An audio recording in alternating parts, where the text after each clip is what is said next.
Dr. Eric Kelly III and a host of phenomenal speakers from all around the globe for this 7-day virtual event that you don't want to miss. The mission of the Black Business Expo is to raise scholarship money from kids all the way from high school all the way from college. The Black Business Olympics is one of the largest Black business showcases in the world. It is an opportunity for businesses and companies to showcase their businesses globally. We are going to be giving away laptops up to $5,000 away to students. Again, I'm Olivia Appleberry, the founder of 2 Cents Finance and one of the speakers for the expo. I am so excited to see you there. For more info, go to www.blackbusinessexpousa.com or call 919-308-9090 and hope to see you there. I am Black Business. From the moment I wake until the time I sleep. Yes, I am Black Business. I am Black Business. Tell me, are you Black Business? I am Black Business. Do you support Black businesses? Listen, I support Black business because I am Black Business. Black Business Expo, one of the largest business showcases in the history of Black business in the world. The world! Sign up today at www.blackbusinessexpousa.com or call 919-308-9090. I am Black Business. I am Black Business. From the moment I wake until the time I sleep, I am Black Business. I am Black Business. Are you Black Business? I am Black Business. Do you support Black businesses? I support Black business because I am Black Business.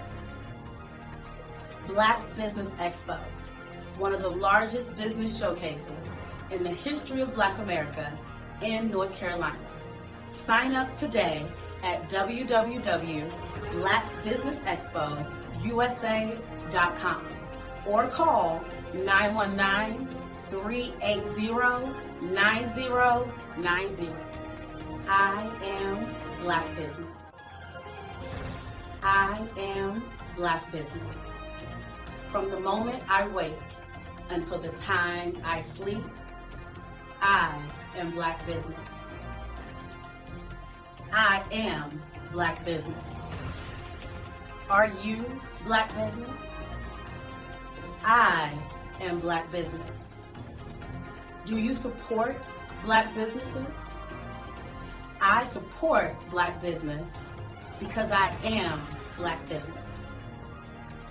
Black Business Expo, one of the largest business showcases in the history of Black America in North Carolina.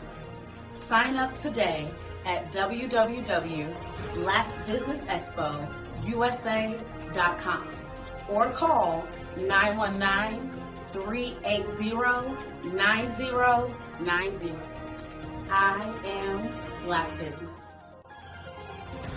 I am Black Business. From the moment I wake until the time I sleep, I am Black Business. I am Black Business. Are you Black Business? I am Black Business. Do you support Black businesses? I support Black business because I am Black Business. Black Business Expo, one of the largest business showcases in the history of Black America in North Carolina. Sign up today at www.blackbusinessexpousa.com or call 919-380-9090. I am Black Business. Dr. Eric Kelly III and a host of phenomenal speakers from all around the globe for this 7-day virtual event that you don't want to miss. The mission of the Black Business Expo is to raise scholarship money from kids all the way from high school, all the way from college. The Black Business Olympics is one of the largest Black business showcases in the world. It is an opportunity for businesses and companies to showcase their businesses globally. We are going to be giving away laptops up to $5,000 away to students. Again, I'm Olivia Appleberry, the founder of 2 Cents Finance and one of the speakers for the expo. I am so excited to see you there. For more info, go to www.blackbusinessexpousa.com or call 919-308-9090 and hope to see you there. I am Black Business. From the moment I wake until the time I sleep. Yes, I am Black Business. I am Black Business. Tell me, are you Black Business? I am Black Business. Do you support Black businesses? Listen, I support Black business because I am Black Business. Black Business Expo, one of the largest business showcases in the history of Black business in the world.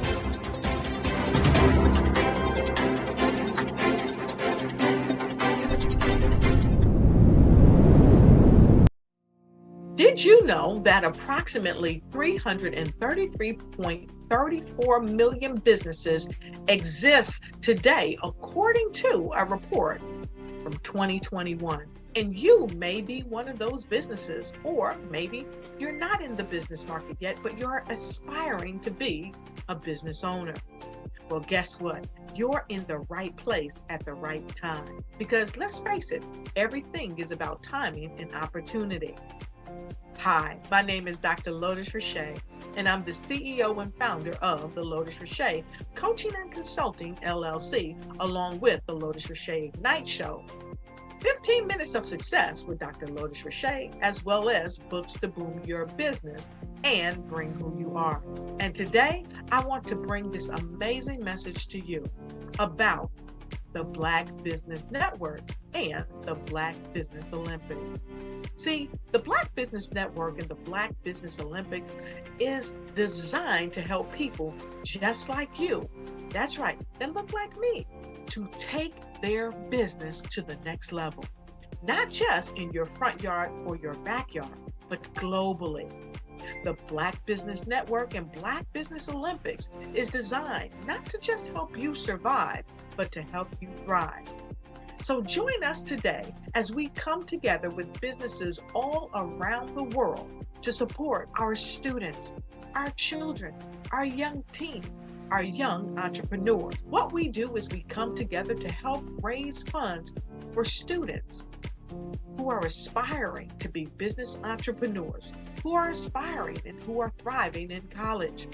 We endow them with a wonderful opportunity to gain scholarship of either a laptop or several thousands of dollars. And we invite you to help be a contributor to this amazing opportunity to help someone that looks just like you. So join us today at our website and let us connect with you and help you ignite and take flight in every area of your life on the Black Business Network and the Black Business Olympics. I'll see you on the other side.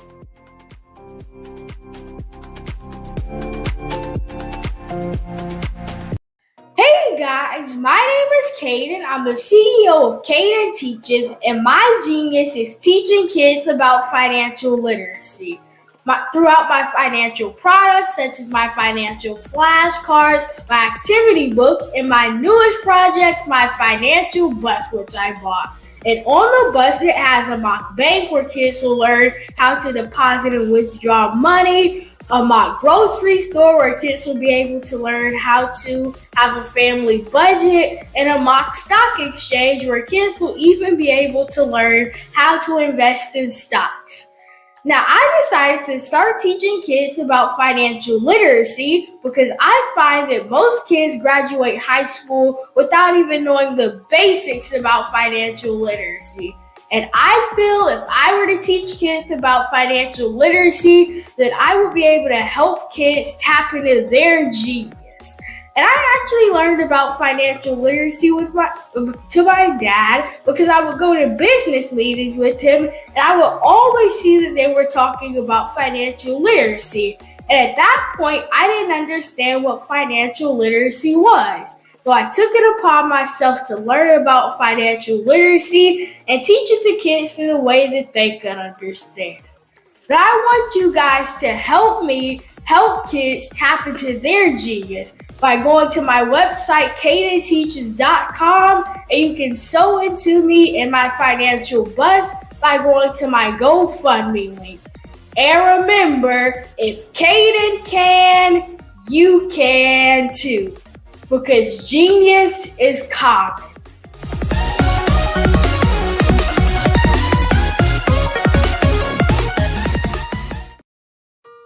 Hello, this is Israel, and I am CEO of Daydreams Interactive and author of Princess Planet.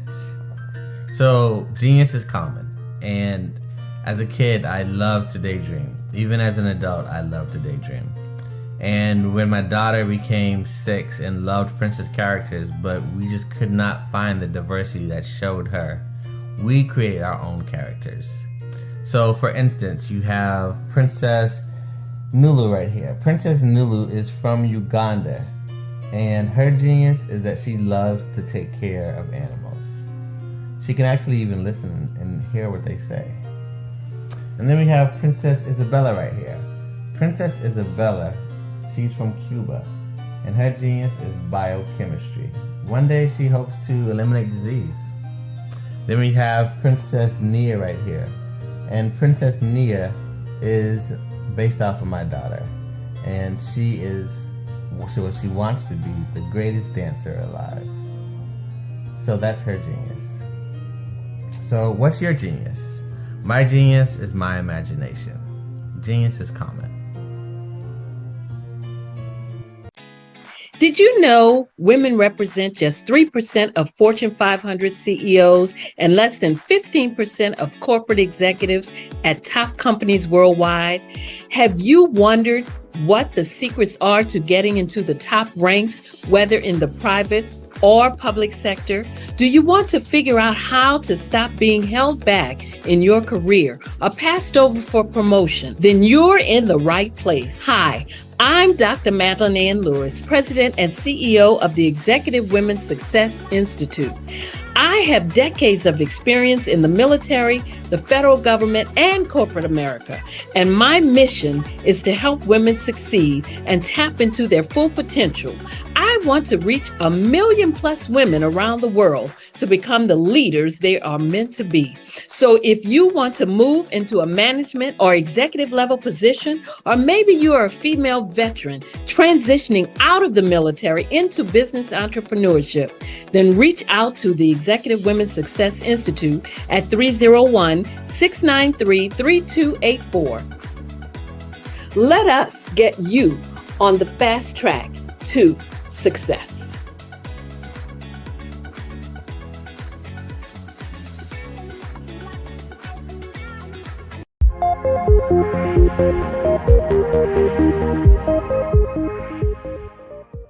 Hi, welcome to our virtual Derrick Automotive Experience Center here in beautiful Atlantic Station, located in Atlanta, Georgia.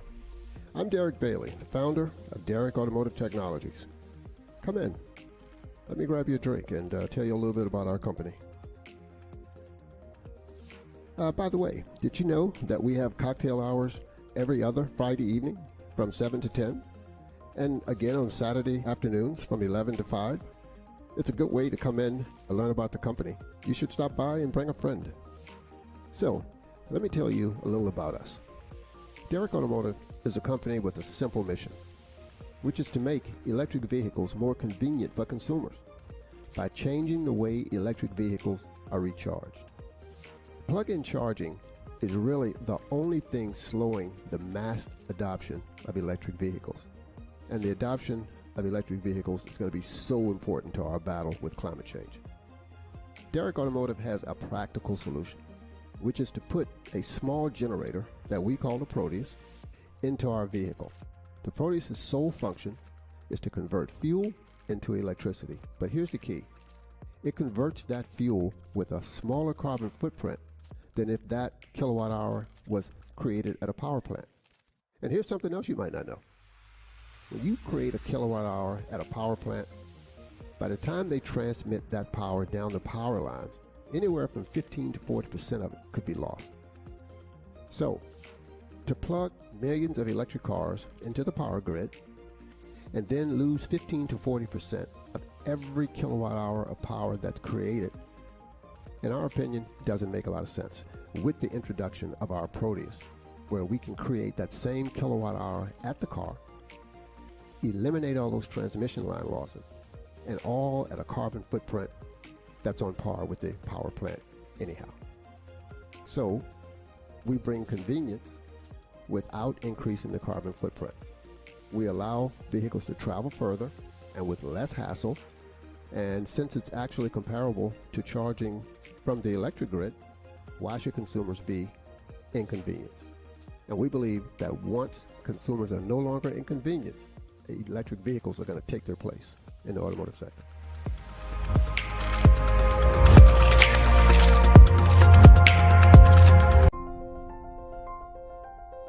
What if you could build your own city? A place where every child can find nurturing people to help them achieve their full potential. A place where every adult can access job training support, where health education is abundant, where social justice ruled the land. A place without limitations. Welcome. You have arrived at STEM City USA. It is what every city should be. A safe and trusted community where you find people and resources to help you become everything you are and beyond. STEM City is unlike anything you have ever experienced. It is a digital twin of the world around you, only better. STEM City is about energy and soul renewal. It is more than a digital world. You can almost feel the power of live cultural events, music, and theater. STEM City promises a better future for children with caring mentors and hands-on activities with dedicated tutors to support our youth. STEM City is your passport to a healthy lifestyle with weekly events addressing our community's many issues. STEM City is your financial well-being with helpful information on wealth management, career advancement, job training, and so much more. STEM City is the community you deserve. It is the city where your dreams can come true. STEM City USA, a place in the sky that is accessible to all who reach for the stars.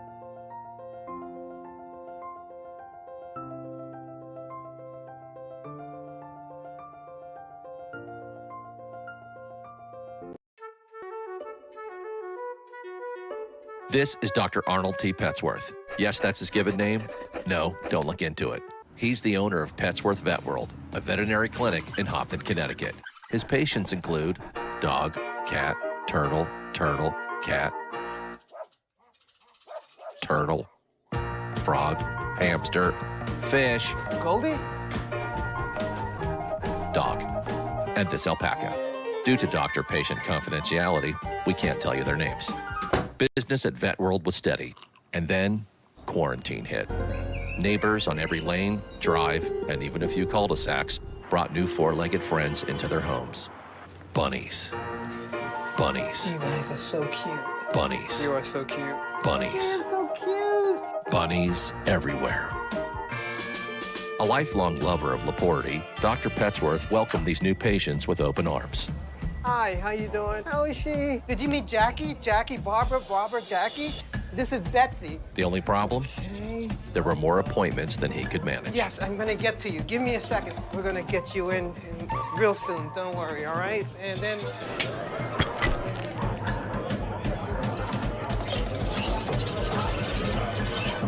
That's when Dr. Petsworth turned to his American Express business card, which offers flexible spending limits that adapt with his business. He decided to hire a new assistant, Julio, who's actually more of a bird guy. But that's just between us. And with the power to make big purchases in his hands, he used his card to furnish a new exam room with extra tail space. Together, Dr. Petsworth, Julio, and American Express Business made sure all the pets of Hompton got the love and care they deserved. All right, Julio, man, that was great, man. And everyone was happy, especially these guys. Get the card built for business by American Express. Hello, everyone. I am Kim Jacobs, the host of The Kim Jacobs Show, and you all know who's right here with me, Dr. Les Brown. How are you, Dr. Brown? I'm blessed and highly favored. Ladies and gentlemen, this is the time you want to give yourself a competitive edge. If you got a message, you have some knowledge or experience, a story, or if you want to do something adventurous and exciting with your life that can increase your credibility, expose you to millions of people, I'm encouraging you to have your own talk show. I used to have a talk show. That one talk show catapulted me to another level. Now there are more people watching the internet, as you are aware, than television. Yes. Come on, somebody. That's right. Dr. Kim Jacobs, she trained people on how to have their own talk show. She will train you how to do that. And now with me partnering with her, now you have the combination of an audience, expansive audience. We have over 4 million people in all of our platforms, and the coaching you need to grow your business, to grow your multi-level marketing organization, to draw more attention to yourself in this noisy economy. Go ahead, Kim. So in the training that I do, Les, I actually do a 6-week training. It's 1 hour per week. And each week I meet with the individuals one-on-one. We go through and we talk about all of the things that's necessary for a show to become a reality. We go from how to actually identify your focus area, what's going to be your ideal customer that's going to be tuning in. We'll talk about how to get guests, how to get sponsorship, how to go about getting your lighting, your branding, and your banners, and everything that you need to know. And guess what, Les? They own their own content at the end of the day. And that's exciting. Now, if you're ready to create a shift in your business and in your life and increase your cash flow, I want you to go to KimJacobsConsulting.com. It's right there on the screen, KimJacobsConsulting.com. You know, people say opportunity knocks on every door. Right. No, opportunity stands by silently waiting for you to recognize it. So I want you to recognize that this is a time for you. This is an incredible time to have your own talk show. It establishes a level of credibility. Yes. And by being exposed to people on a regular basis, it allows you to strategically begin to impact and attract your audience. She can take you in a place in yourself that you can't go by yourself. So go to KimJacobsConsulting.com. That's KimJacobsConsulting.com. Did I say KimJacobsConsulting.com? Yes, you did. Very good. Make sure you go there and sign up for the coaching, and we're looking forward to working with you. You have something special. You have greatness within you. That's my story, and that's Kim's story, and we're sticking to it. Bye.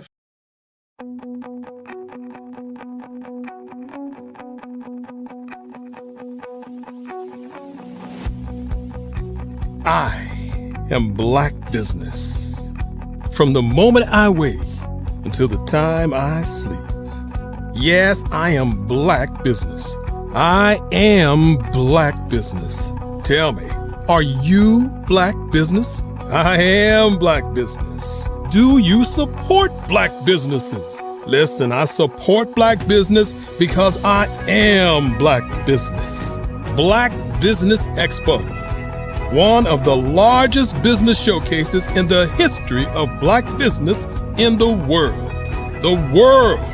Sign up today at www.blackbusinessexpousa.com or call 919-308-9090. I am Black business.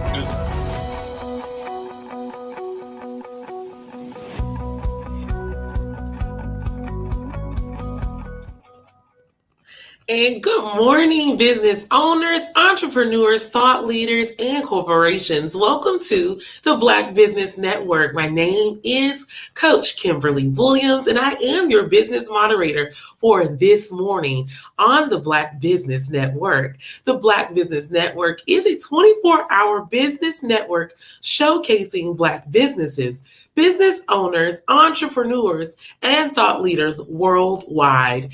We have speakers from North Carolina, London, Singapore, Africa, Japan, and cities all over the United States. The Black Business Network is a global community, and we are sharing our business knowledge to empower, inspire, and educate businesses about business. Our first speaker today is none other than the Mr. Marvin Reed. And excuse me, I'm very excited about Mr. Marvin Reed today. So Marvin Reed is an international business coach, a speaker, trainer, mentor, and consultant.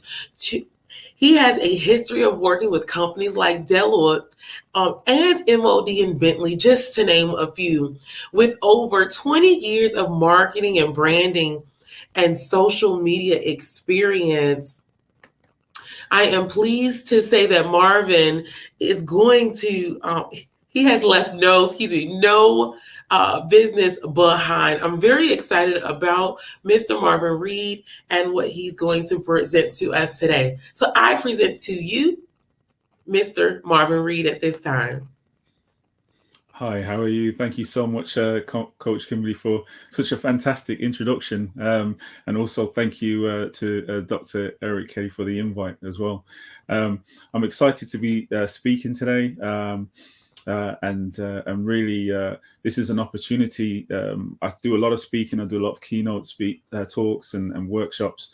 And it's an opportunity to speak to the Black community, which is what I'm extremely enthusiastic about, because I talk a lot about vision and building roadmaps to success. And, it's what I've been doing over the last 20 years. And I feel like, definitely for the Black community, having a vision and understanding and getting clarity around that vision and understanding, the direction you're going in and what you want to achieve is definitely really important. Yes, thank you so much, Mr. Marvin Reed. I can't wait to hear about this roadmap to success, and I will see you on the other side. Don't forget that genius is common. Fantastic. Great to be here. As mentioned, I basically help businesses build roadmaps to success. So whether it's strategy around sales, marketing, branding, or social media, I'm kind of the strategy guy. I help people identify those key milestones and, more importantly, get clarity around the vision. I've been doing this for 20 years, working with large organizations like Deloitte, Bentley, Budweiser, Johnson & Johnson. Really, I sort of kind of combine the strategy element and the road mapping with branding and social media and marketing and all of those good things. Worked quite a lot within the corporate world for sure, with a lot of organizations. I think the largest project I've worked on is over 400 million. And now that I'm really passionate about supporting SMEs, aspiring entrepreneurs and startups to achieving similar successes. And something that I've realized in many of the sessions I've run is that people struggle with vision. And people struggle with getting clarity around that vision. There's a saying, make your vision so clear that your fears become irrelevant. And I think that's something that not just entrepreneurs, definitely people within the Black community are influenced by. I have the acronym for fear that many people know is false evidence appearing real. So I think the only way to, and this is what I talk about in the talks I do in the workshops, the way to actually get rid of that fear is to have clarity around your vision and really understand your brand and your audience. I'm going to touch a little bit on branding today as well. But the first thing that I'd like to share, which is also something I share within my workshops, is that if you're struggling to sort of figure out your brand, there's something I share which is called the WRAP methodology, and the acronym for WRAP, W-R-A-P. W stands for why. So understanding, why you want to do it. We've all heard of Simon Sinek's Start With Why. What's your USP? Why you? And then the second letter, which is the R, is the roadmap, which I talk a lot about. How are you going to do it? What are the milestones that you need to go through? Is this version of yourself actually going to help you get to your vision? Do you even have clarity around that? And then moves on to the next letter, A, which is the avatar, which many people think that they've got nailed down. But believe me, the more work you can do on your avatar, the more it's actually going to serve you. Understand who you're doing it for, understand what the pain points are, but more importantly, what is the journey that you want to take your customers on.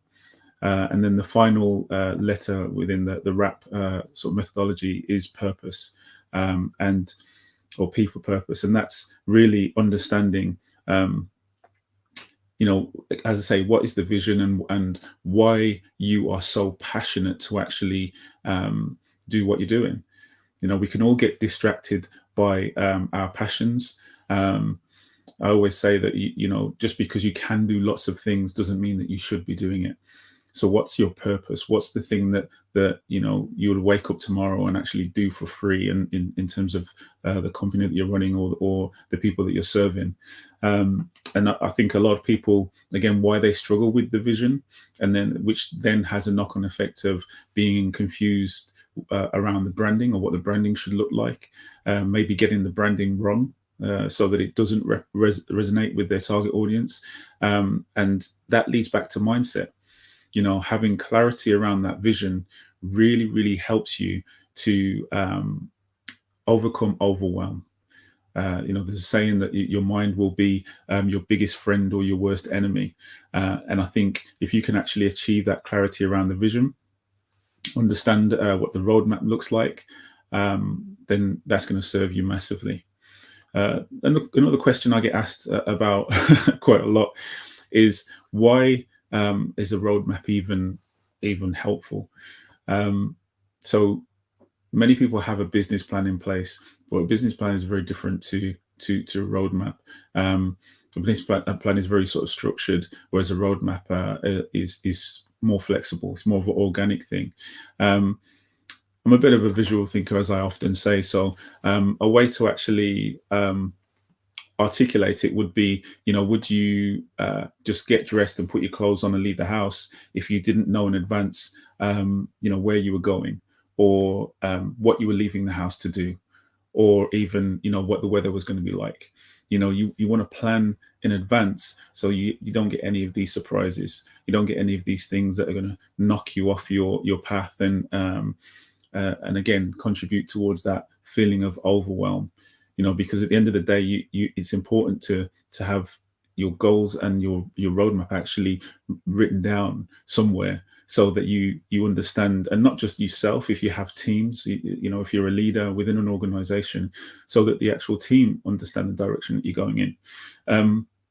The reason why I want to incorporate brand into this conversation is because when you think of some of the key reasons that businesses fail,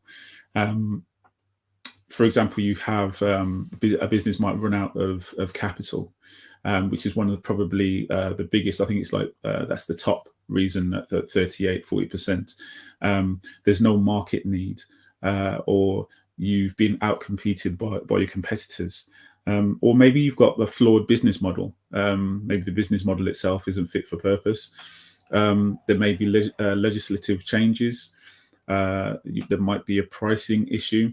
If you look at all of the reasons that businesses fail, branding kind of sits somewhere along the bottom, and that's because people think of all of the other things first before, and they leave branding last. They just think that it doesn't carry enough weight or enough importance. But the thing is when you actually incorporate that into your roadmap, that can actually be one of your most powerful assets. It can reduce your sales cost and marketing activity, because if someone buys into your brand, if you think of all of the big brands that you just walk into a store and purchase straight away, you don't even think about it. You know what type of drink you like, you know what type of brand of clothing that you go for, so you don't think twice. You haven't seen an ad, you haven't seen, you haven't had someone ping you or drop into your inbox reminding you of it. You just gravitate towards that brand.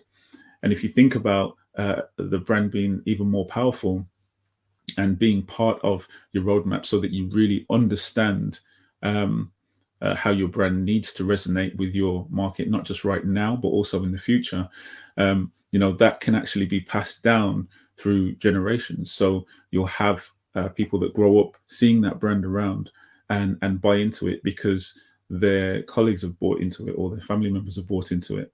So I'm going to touch on to just break down a little bit about the roadmap as well, because I think that is something that some people struggle with.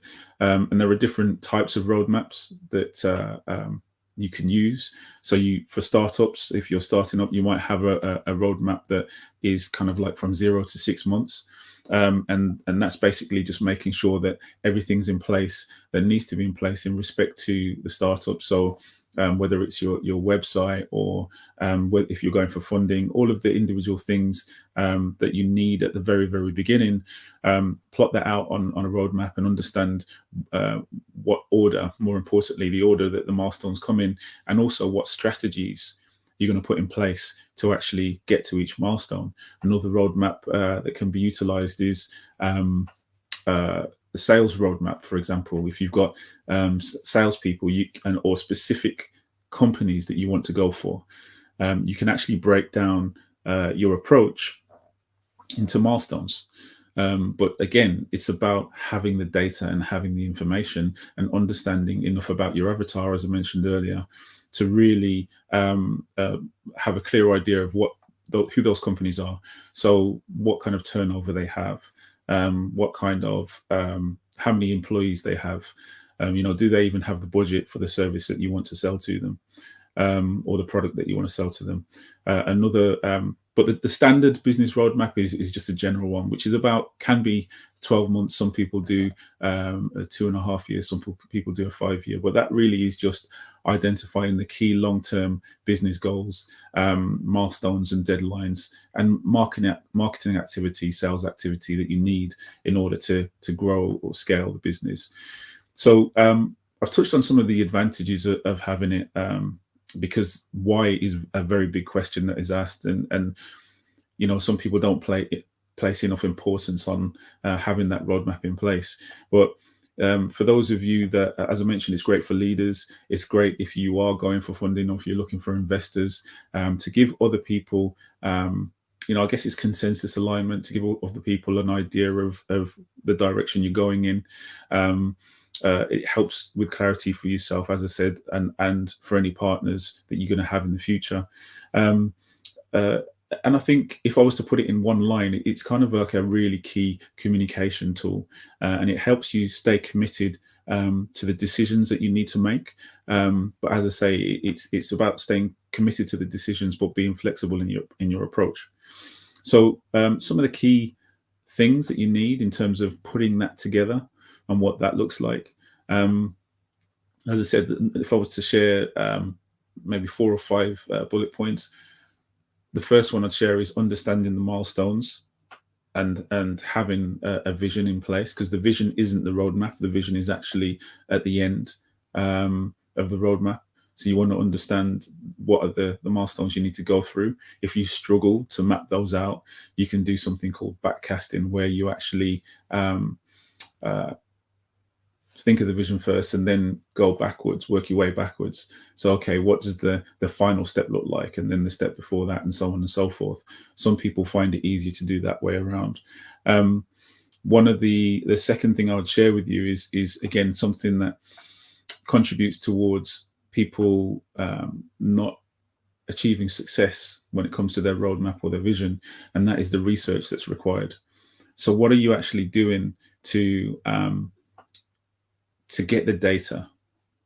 What are you doing to actually get the research which contributes towards the decisions that you make, which contributes towards you not guessing, but using educated decisions?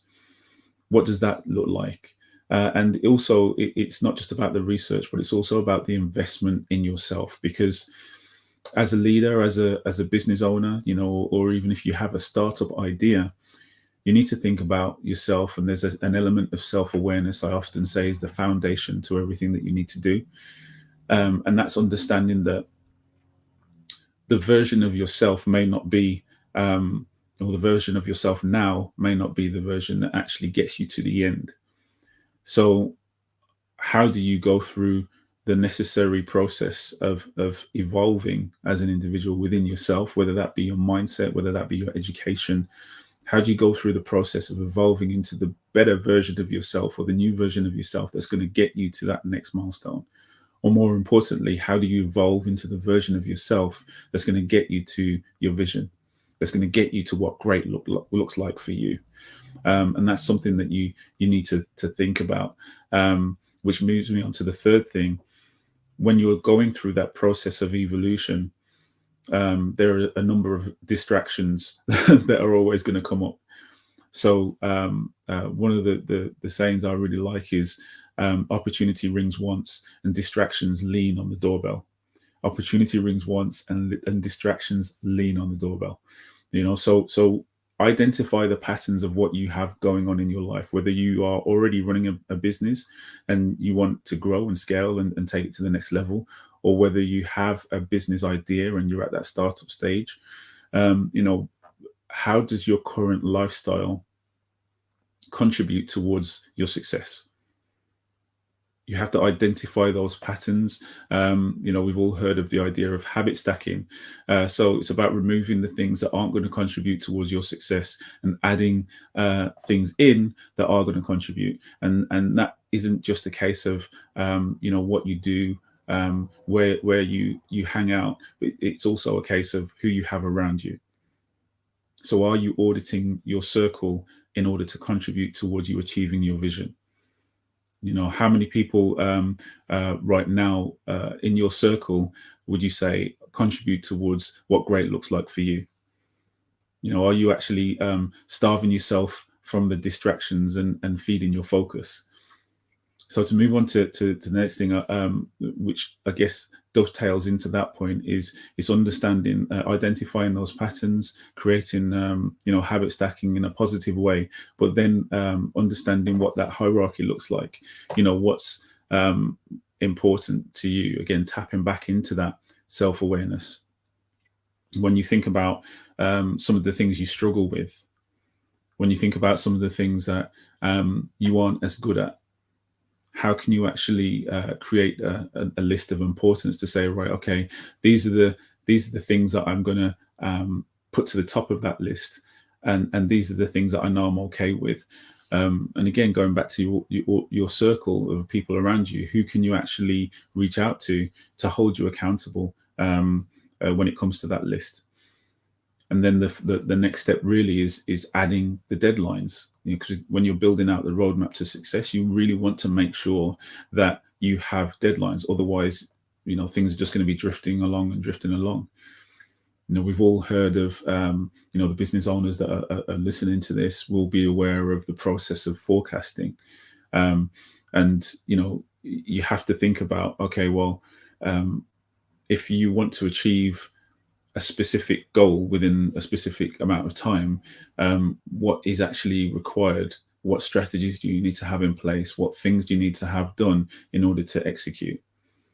So adding those deadlines is massively important. The final thing I would actually share on that is the evaluation process. Because just because something is in place and you think, okay, you spend some time putting that thing in place, it's not a given that that is always going to be there in order to help you succeed, whether that's a specific strategy in place to actually get to that milestone. Can you actually evaluate things to find the best possible strategy and the best possible route to that achievement? So go through the process of evaluation and make sure that you actually are constantly tweaking things in a way that actually serves you, in a way that serves your vision. And I think that for me, all of that kind of needs to happen before we talk about jumping straight into branding. Because if you don't understand where you're going, if you haven't got clarity around your vision, if you haven't got clarity around your roadmap, for me, that's when potentially you can get your branding wrong. If you don't understand enough about your target audience, your avatar, potentially your branding is going to be wrong. And getting your branding wrong has huge consequences, not just in respect to it not looking right, but also in respect to the money you're going to spend.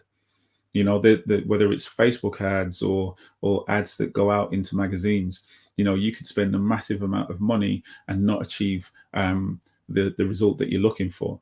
A great brand isn't just colors and logos and so on and so forth. It's how you're actually communicating your story.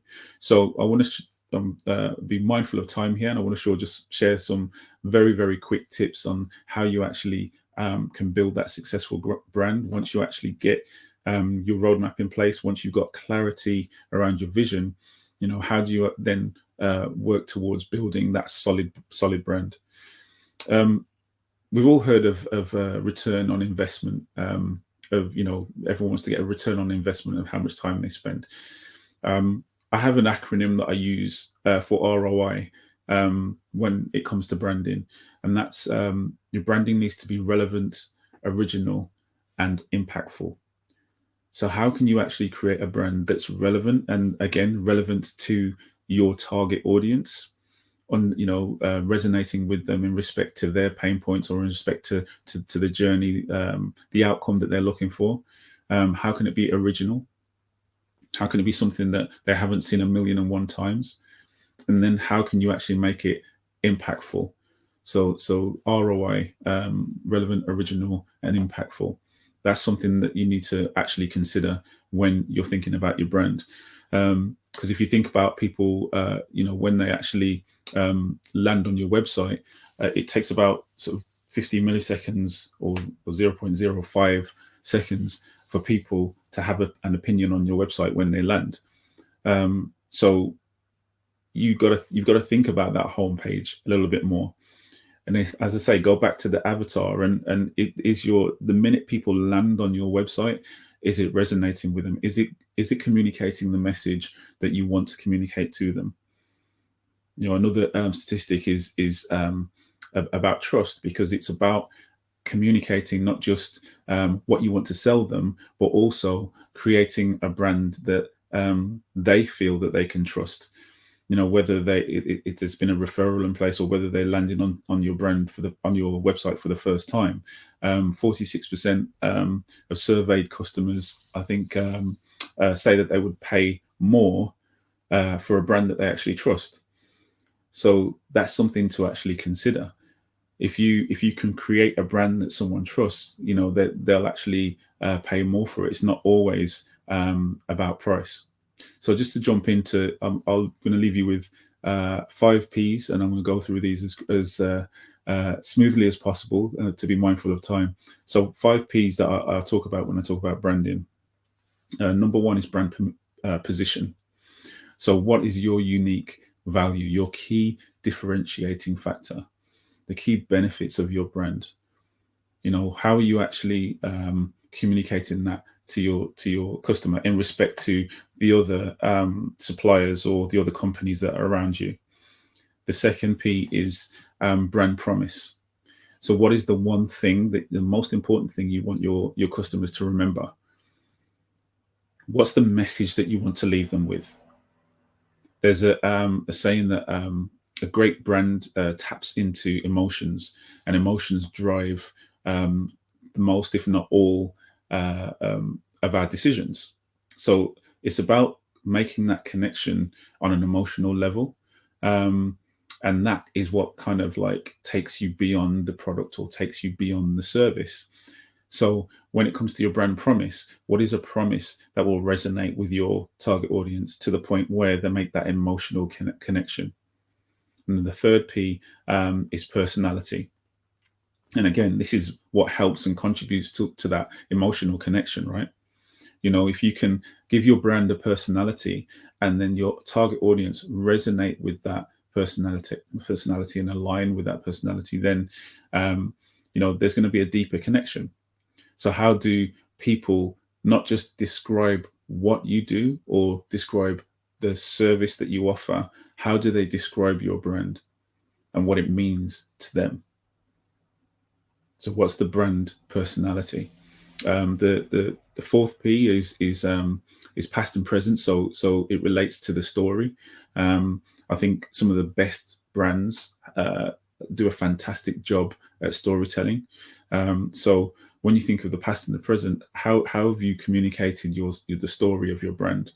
What elements of your story, the history, or maybe even how you got to the point where you created the organization, how can you add that into the communication to your audience, and how can you add in something that's relevant to the story that really adds value to the brand?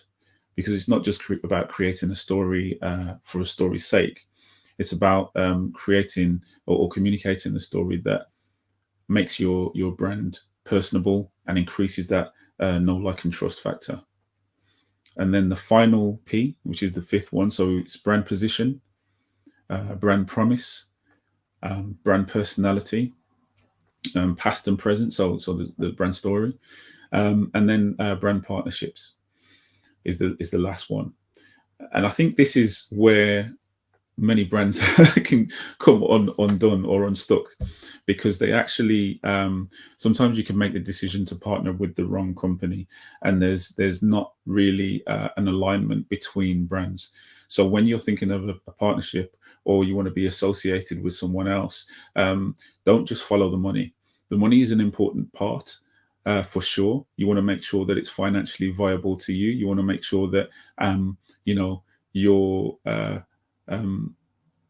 it's worth it for you from a financial standpoint. But more importantly than that, you want to make sure that the partnership and the ethos between your organization and the person you're partnering with makes sense, not just to you, but also to your community.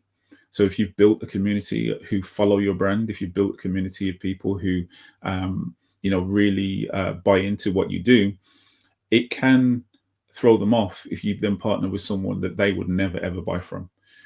So that's why I'm adding that final P in there. It's an important one to actually consider. So the final thing I'll leave you with is the idea, I guess, of the presentation of the brand. So if you think about the consistent presentation of a brand, it can actually increase, because we haven't spoke about consistency. And I think if you are really going to create a brand that's impactful, as I said, that ROI, it's really about being consistent. So there are so many different social media platforms right now. One that I'm looking at the moment is Clapper. I'm sure some of you have heard of that. If you haven't, definitely check it out. It's worthwhile. You know, I've got a profile on there as well.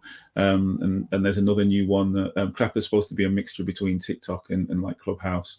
And I suppose it is in many ways, apart from you don't have the hallway. You've got another one called Lemonade, which is supposed to be similar to Instagram. So you want to get ahead of the curve, but you also want to make sure that you are you're being consistent. And as I said, consistent presentation across all platforms. So if you are on LinkedIn, if you are on Instagram and Facebook, and you're trying to achieve the level of omnipresence, which I think sometimes can be a bit overrated. For me, it's more important to be on the right platforms where your audience is, rather than trying to be omnipresent and being everywhere and being in places where your audience don't really hang out. You just want to make sure that in LinkedIn, Facebook, Instagram, you are actually consistent. So the message that people get from you in respect to your brand, in respect to what you want them to know about the service you provide or the product that you offer, is consistent in every single place. And that's what I'd leave you with. Thank you so much for your genius today, Mr. Marvin Reed. I have thoroughly enjoyed listening to the roadmap to success from you. Can you tell the audience how they can contact you? Yeah, sure. So as I mentioned, I'm on all of the social media platforms pretty much. I spend a lot of time on Clubhouse. I do a lot of free workshops there in that space. By all means, you can see the website, volume2.co.uk. Head over there if you'd like to reach out. And last but not least, Instagram. If you want more information about the free workshops or the Roadmap to Success course, just head over to Volume 2 Official. That's on Instagram, and DM me Strategy 101, and I can send you a link that way. Awesome. Thank you again for your expert talk that we've had today. And please remember that genius is common. Thank you. Thanks for having me. So thank you so much for the time that we've had today so far on the Black Business Expo. You just listened to none other than Mr. Marvin Reed, and we're very excited to have him. So the Black Business Expo's mission is to raise funds for high school seniors going to college or K-12 entrepreneurs. This expo is a fundraiser for students. You may go to www.blackbusinessexpousa.com to donate to the scholarship fund, or use Cash App that's on the screen below. It's $BBX USA. Our goal is to give laptops and up to $5,000 to students. Students can register online at www.blackbusinessexpousa.com. And we want to thank our Black Business Expo USA sponsors for April 2023. North Carolina.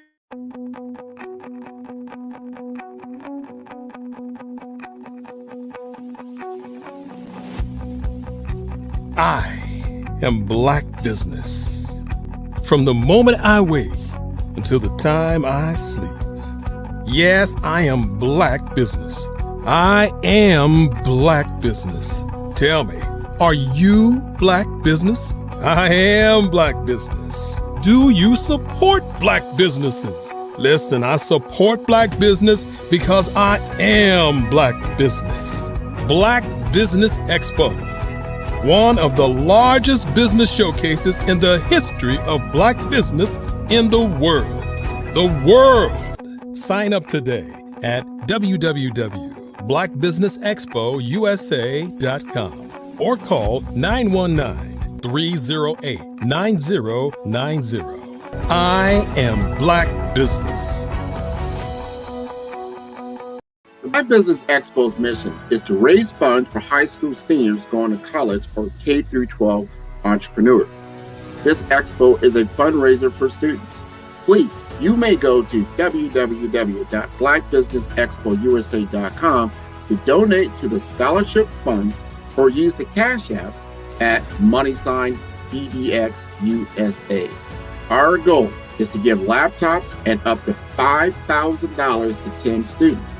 Students can register online at www.blackbusinessexpousa.com. Every dollar counts. please donate to the Black Business Expo USA Scholarship Fund.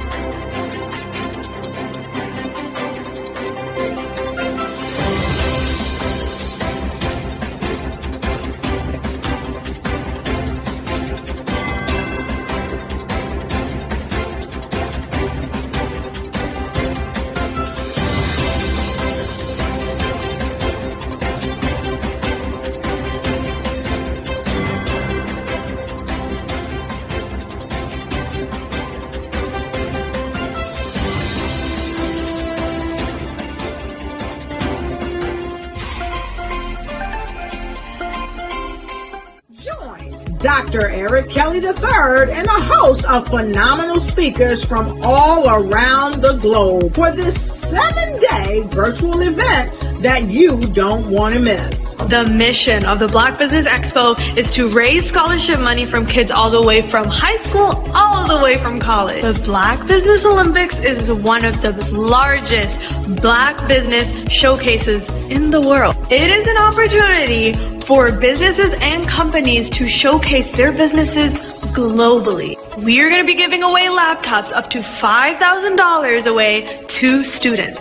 Again, I'm Olivia Appleberry, the founder of 2 Cents Finance and one of the speakers for the expo. I am so excited to see you there. For more info, go to www.blackbusinessexpousa.com or call 919-308-9090 and hope to see you there. I am Black Business. From the moment I wake until the time I sleep. Yes, I am Black Business. I am Black Business. Tell me, are you Black Business? I am Black Business. Do you support Black businesses? Listen, I support Black business because I am Black Business. Black Business Expo, one of the largest business showcases in the history of Black business in the world. The world! Sign up today at www.blackbusinessexpousa.com or call 919-308-9090. I am Black Business. I am Black Business. From the moment I wake until the time I sleep, I am Black Business. I am Black Business. Are you Black Business? I am Black Business. Do you support Black businesses? I support Black business because I am Black Business. Black Business Expo, one of the largest business showcases in the history of Black America in North Carolina. Sign up today at www.blackbusinessexpousa.com or call 919-380-9090. I am Black Business. I am Black Business. From the moment I wake until the time I sleep, I am Black Business. I am Black Business. Are you Black Business? I am Black Business. Do you support Black businesses?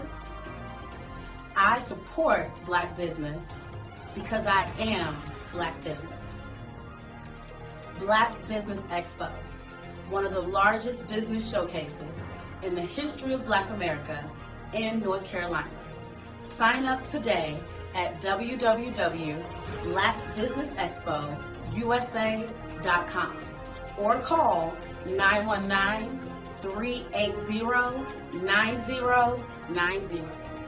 I am Black Business. I am Black business. From the moment I wake until the time I sleep, I am Black business.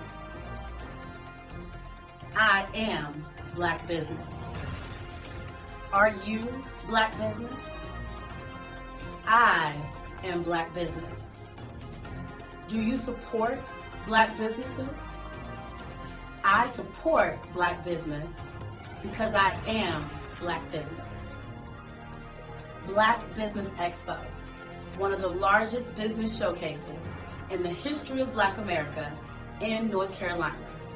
Sign up today at www.blackbusinessexpousa.com or call 919-380-9090.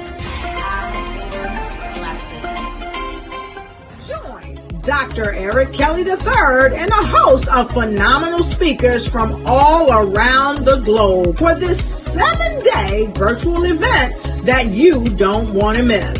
The mission of the Black Business Expo is to raise scholarship money from kids all the way from high school, all the way from college. The Black Business Olympics is one of the largest Black business showcases in the world. It is an opportunity for businesses and companies to showcase their businesses globally. We are going to be giving away laptops up to $5,000 away to students.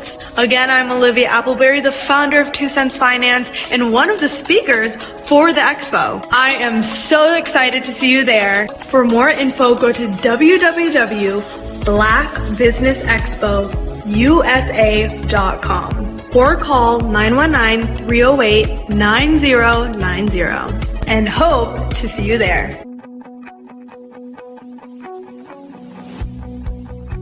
I am Black business. From the moment I wake until the time I sleep. Yes, I am Black business. I am Black business. Tell me, are you Black business? I am Black business. Do you support Black businesses? Listen, I support Black business because I am Black business. Black Business Expo, one of the largest business showcases in the history of Black business in the world.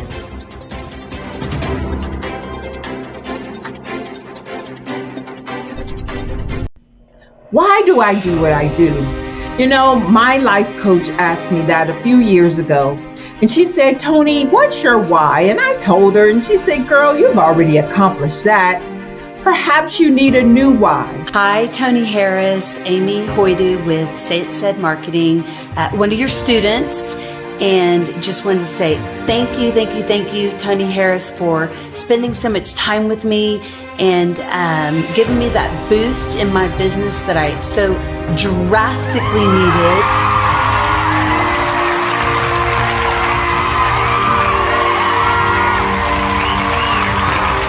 My why is to touch, move, and inspire my clients to take drastic steps to be better than they were before they met me. I'm a resource. I'm a connector. I want to help people build deeper relationships that are beneficial to their life and business. That's what I do best. So, first thing you got to do is show up. And speaking is a way to magnetically attract your ideal client to you. How many of you use social media that way? Absolutely, and this is how you look to the world. Drastic steps are the steps that are needed to be successful. And my business is drastic denotes a mindset. Getting out of your comfort zone. Doing something that you don't necessarily feel comfortable doing, want to do, but you know it's a necessary step to be successful in your business. I get the most satisfaction when I see my connections flourishing into relationships long after I am gone. Hi, my name is Jasmine Augustine with Media Jasmine, and I've joined several networking and referral groups in the area. And Network in Action Northeast Houston with Tony Harris Taylor is one of the best organizations that I've joined. I love that piece of what I do. and it is what fuels my fire.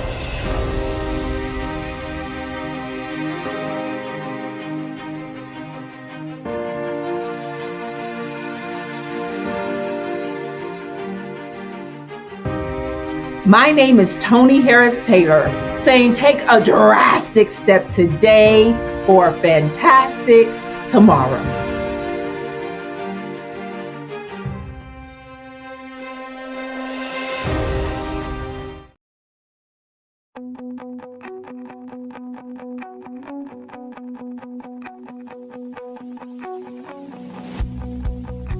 I am Black Business. From the moment I wake until the time I sleep. Yes, I am Black Business. I am Black Business.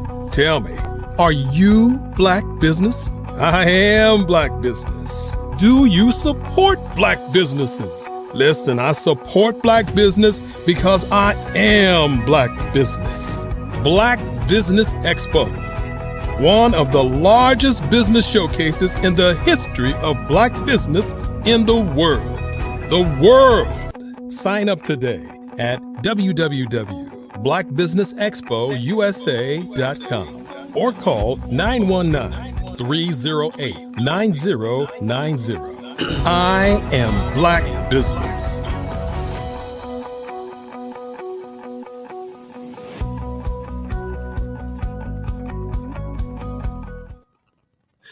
And good morning, business owners, entrepreneurs, thought leaders, and corporations. Welcome to the Black Business Network. My name is Coach Kimberly Williams, and I'm the founder of Proper Perspective 360. I am your business moderator for this morning on the Black Business Network. The Black Business Network is a 24-hour business network showcasing Black businesses, business owners, entrepreneurs, and thought leaders worldwide. We have speakers from North Carolina, London, Singapore, Africa, Japan, and cities all over the United States. The Black Business Network is a global community sharing its business knowledge to empower, inspire, and educate businesses about business.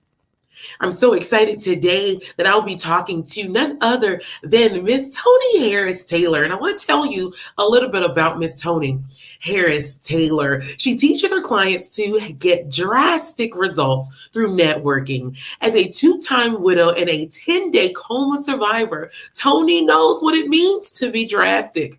Tony is an international speaker, marketing and sales coach with Drastic Results Coaching. She is also an 8-time author and a TV show host. Tony is an award-winning multi-unit franchise owner and community builder with Network in Action Global Partners. Tony was also named 2022's Power Networker of the Year from Dr. George C. Frazier. I present to you none other than Tony Harris Taylor. Good morning, Kimberly. Thank you. You're very welcome and good morning to you. How are you this morning? Amazing. Happy to be here. Thanks for the opportunity. I am so thrilled that you are here and that we can have this conversation. I want you guys to join us in this chat today. My first thought is in your own words, please tell us, who is Tony Harris Taylor? So, as you read in my bio, I am a COP, a connector of people. So I'm known as the networking queen, and on the drastic results side of my business, I'm the CEO and founder and the coach to help my clients get known, get connected, to get paid, to make 6 figures and beyond. And then there, I teach people how to use networking and relationship building skills to open doors for them so that they would be able to get more referrals, more clients, more opportunities through relationships. Then in 2019, just as I was close to going back to corporate, you ever thought about going back to corporate, Kimberly? Yes. Right. I started talking to my coach. She asked my why. It clearly brought up that networking was my superpower. And then the next week, Network in Action came into my life. And I am so grateful now that I get to not only lead my clients and teach them how to network and drastic results. I give them a place to network, build relationships, get intentional referrals in Network in Action. Amazing. So that is your genius, and I'm very excited to know more about it. But I have a question. Were you always the networking queen? Absolutely not. I remember in 2005, I actually was in financial services at that time. I made many drastic steps, and that was one of them. And at that time, I became an associate district manager, and my job was to recruit new financial advisors. And people said, you need to get out and network. Well, conceptually, I knew what the word meant, but I didn't understand how to do it right so that it would turn those contacts into contracts. So I would go to events. You ever done this, Kimberly? I'd go to events. I'd pass out a bunch of cards. You get a card. You get a card. You get a card. And people are like, you're so nice, and we should do something together one day. And I'm gonna call you. And then I'd go back to my office and I'd sit at my desk and I'd wait for the phone to ring. Then I'd do it again. You get a card, you get a card, you get a card. And they all said, we're going to get together one day. We're going to do something together one day. And then one day never happened. And then the third time I met a lady who taught networking. She was a coach like me. And that was before coaching was cool. That was in 2005. And she said, Tony, you're not networking right. Pay me $6,000 and I'll teach you how to do it in my 8-week course. And I thought that was a huge amount of money at that time to learn a strategy like networking. But I was desperate and I was frustrated. And I was disappointed more so that everybody was saying network, but it wasn't working. So I took a drastic step, pulled my money out of my retirement, gave it to that lady. And I tell you what, Kimberly, if she had a renewal fee every year, I'd pay it, because what she taught me changed my life. Let me say this. What she taught me and I executed, because I know a lot of people listening get coaching and don't execute, but I executed, changed my life. And now I get to teach my clients those same strategies and more, because the world has evolved. There was no social media back then. So I get to teach them those same strategies and more on how to build those connections. So to answer the question, no, I was not always the networking queen, but it's a skill set that's learned and practiced. And if you practice it, who knows, you could be the next king or queen.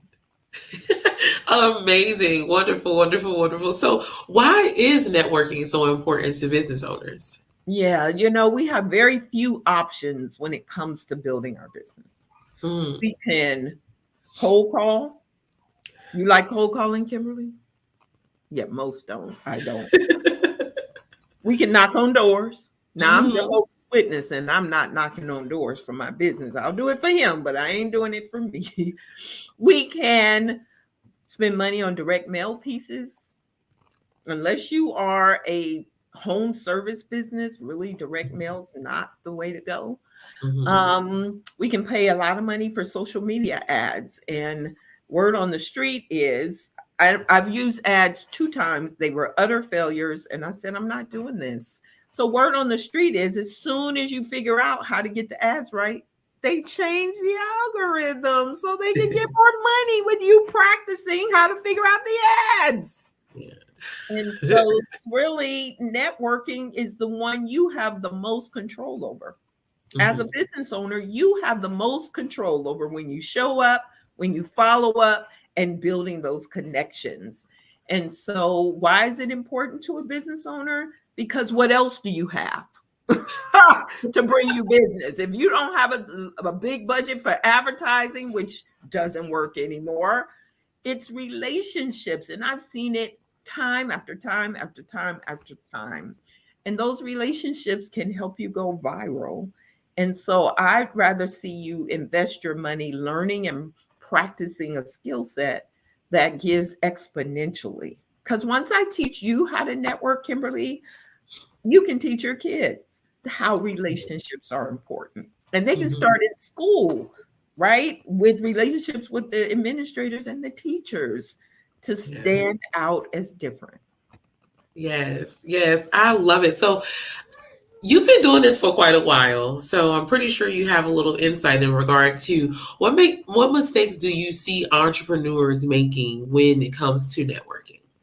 Yeah, there's a ton of mistakes. Like in my story, going to events, passing out cards, thinking you're doing something. Yeah. That is not networking, you guys. We have to stop going to events, passing out cards, and saying, I'm networking. You are not. Now, my formula for networking success is show up, be up, follow up to blow up. You want me to say it again? Yes. Show up, be up, follow up to blow up. So the first mistake that they make is not showing up. So showing up is, now that we're open again, showing up in person, showing up online, virtual networking. I was a virtual networker before COVID.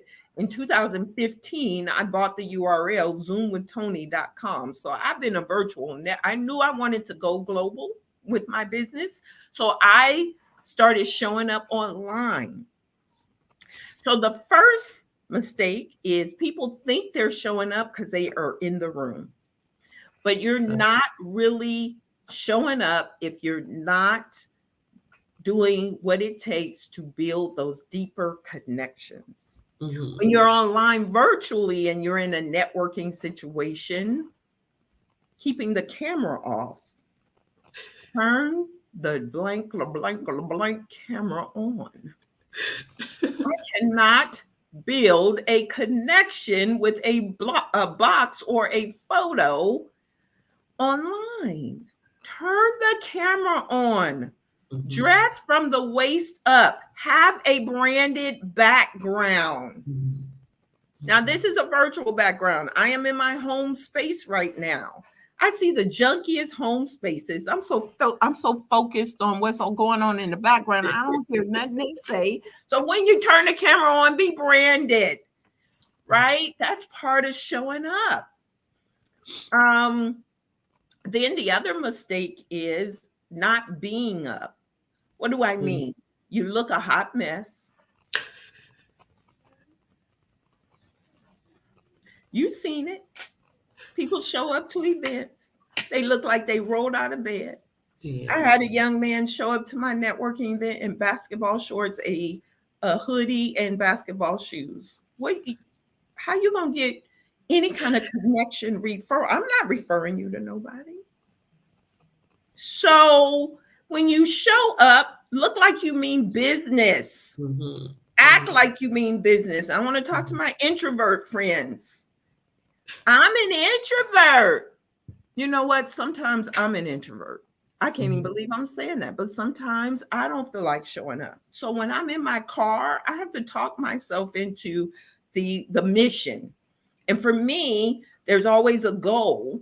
The mission is to meet 3 to 5 people, get them on my calendar, and I'm out if I want to be. If it's a great event, no problem, I'll stay. But don't let introvert be an excuse. I'm an introvert. So the mistake is your energy is low. You're on your cell phone, and I'm guilty of that because my cell phone is tethered to my brain. So, but we're on our cell phones. We're not intentional about putting the phone down, having the conversations with people, being more interesting interested than interesting. Be more interested in other people than you are interesting. And then the third part is not following up. So you get dressed. Look, Kimberly, you and I, right? We gotta put on our face, glue on. You probably don't wear eyelashes, but you got to glue on your lashes, pick out the right hair, drive across town, pay a cover charge, get cute. To leave with a purse full of business cards? That don't make no sense. And that you already know you ain't gonna do nothing with, and they ain't gonna do nothing with. We have got to be intentional. So the third key is the mistake they make is not following up. It is a waste of time if you go to these meetings and you don't get people on your calendar on the spot. And even if it's virtual, that's an hour out of your life that you could have been doing something else. So every meeting I attend, I leave with appointments, not cards. I teach my clients the same strategies. Don't leave with cards, leave with appointments. You know, no business happens just because you have a pretty business card. People do business with people they know, people they like, people they trust. I can't know you, Kimberly, unless I have a date with you. Right. So I get the dates on my calendar while I'm at the event, because I know I'm not getting ready to call you, try to track you down, send you emails. And don't you hate it when you do try to follow up and then people act brand new? Did I meet you? Who are you again? Forget all that. Get on the calendar. So those are the mistakes: not showing up, not being up, and not following up. And I have the strategies that I teach my clients to make sure that their networking works. Nice. I love that. To show up, to be up, and to follow up. I love that. I really do. That's some really sound advice. So I heard a mantra from you, and the mantra is about being drastic. So why is it important for an entrepreneur to get drastic? Yeah. So when I first came up with the mantra of being drastic, I was surprised that nobody else was using that word in that way. And to this day, it's still my word. And I love that. Nobody, not one person, is successful inside their comfort zone at anything, right? If you're a successful parent, you had to get drastic. If you're successful at marriage, you had to get drastic. And certainly for being an entrepreneur, you've got to get whatever drastic means to you. But there is not one successful person that did it inside their comfort zone. They had to get out of their comfort zone. And that's what the mantra of being drastic is all about. Getting out your comfort zone so that you can be and have what you need to have and have impact in the world. And when it comes to networking, we all have to get drastic. Nice. So I love that drastic. And when I was watching or just reading your bio and just watching your info, I saw just the things that you've overcome, which I believe are very drastic things. And most people don't bounce back so bubbly and energetic and just, ready to take on the world in this way. Like you decided after 10 days of laying down, no, I have to meet every person in the world and get them on my calendar. So I love that. I feel like I got a second chance at life. That coma situation, it was, I woke up with a stomach ache, and it's part of my drastic story we can't go into now, but I woke up with a stomach ache and ended up in a coma for 10 days. Wow. Like none of that I wasn't. So, and it was sepsis that set in, that they put me in a medically induced coma. And I've heard, Google says 7 out of 10 people with sepsis die.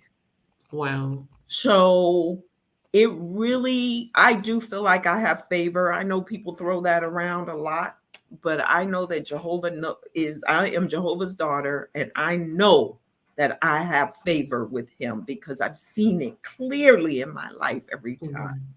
And so I don't know how else to be, Kimberly. I don't know how else to be. And I'm just grateful, that I've not suffered from depression and all those and those are real feelings and real, imbalances that people have. So, but my network, I remember waking up from the coma. My daughter said, and prior to that incident, I had spent that 2 years building a global network. I'm very intentional. So I had started national conferences, Dr. Frazier's conference, and spoke in Canada a couple times up to that, all through networking. And I remember waking up from the coma and my daughter saying, "Mom, you're a celebrity. People have been calling me from all over the world, asking how you're doing. I haven't got no sleep." I'm thinking, if I've been in a coma, why are you trying to sleep? But okay. So it's, that just let me know that I had some favor. And I do believe that my community and their prayers pulled me through. And so I'm just grateful for that. But yeah, I've had lots of life. My first husband and I divorced, and it was a tumultuous situation. And then he passed away 10 months later. Then my second husband died. And I am just, but what else you gonna do? I don't have any other choice but to be drastic, Kimberly. It's a choice. We all have choices in life. And I get it when, if there's something going on medically, get treatment for it. But what else am I going to do? Sit around, mull about my situation? Or am I going to use the people in my life, reach out to them for help at the time when I need it? And a lot of times our networking, you think it's for business. So in that situation, in 2013, my coma was in 2014. 2013, I met a gentleman networking. When I woke up from the coma, I found out that he came to the hospital every day and sat with my mom. Wow. And there was nothing romantic there or anything. In fact, I just was stunned. So with networking, it's not just for business, and business does come from it, but you meet your next best friend, your family. I'm a person I met networking, I call her my little sister now. I'm like an aunt to her kid. She's an aunt to my kid. You can't make this up. Yeah. Yeah. Awesome. No, thank you so much for describing it that way. That's really rich information. And so with that in mind, what advice would you have for the introvert? I know you talked about the introvert a little bit earlier, but what advice do you have for the introvert? Yes. So it's easy for me to say, just do it. And so I'm going to say that, just do it. But here's the other thing. For anyone who's not showing up, introvert or not, but specifically introverts, you're too much in your head about you. Our businesses aren't for us. Our businesses are for the people we are meant to serve. Yeah. But if you're thinking about your comfort zone, what makes you uncomfortable, then the people you're meant to serve are not being served because you are in your head about you. Get out of your head and get into your heart and get your butt out there.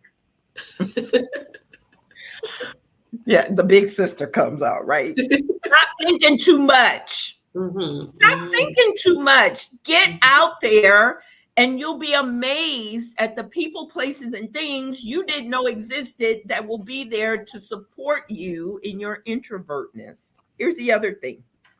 It's quality over quantity. So you're not trying to meet everybody in the room. As I said, I have a goal to meet 3 to 5 people. That's it. I don't care if there's 100 people in the room. My calendar can only hold 3 to 5 instant dates. So set a goal. You know you can only book this many appointments. Be intentional with doing that, and then you can be out. But what you'll find is once you get in and you know how to do it, you'll get in your groove. The other thing is get a coach. Because a coach gives you permission to do what you know you ought to be doing anyway. But that little, well, my clients say I shove them. Shove Get yourself out there. I remember when I was 10, I jumped into the deep end of the pool. I was trying to impress a boy. That's another story for another day. But I jumped into the deep end of the pool. And yes, somebody had to come rescue me. Yes, the lifeguard had to come in. But then I did it again. The lifeguard is your coach. But you do it again. And you do it again. And you do it again. And then now I have no problem jumping into the deep end of the pool. Yeah. Yeah, I love that. I love that. That's tenacious. I love that. Oh, yeah. Yeah.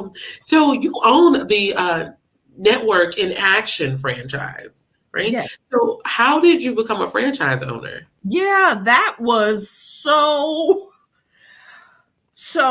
there's always a story, right? I'm a storyteller. So in 2019, remember I mentioned I was about to close Drastic Results and go back to corporate. Not because I wasn't making money, I was, but I couldn't figure out how to scale Drastic Results.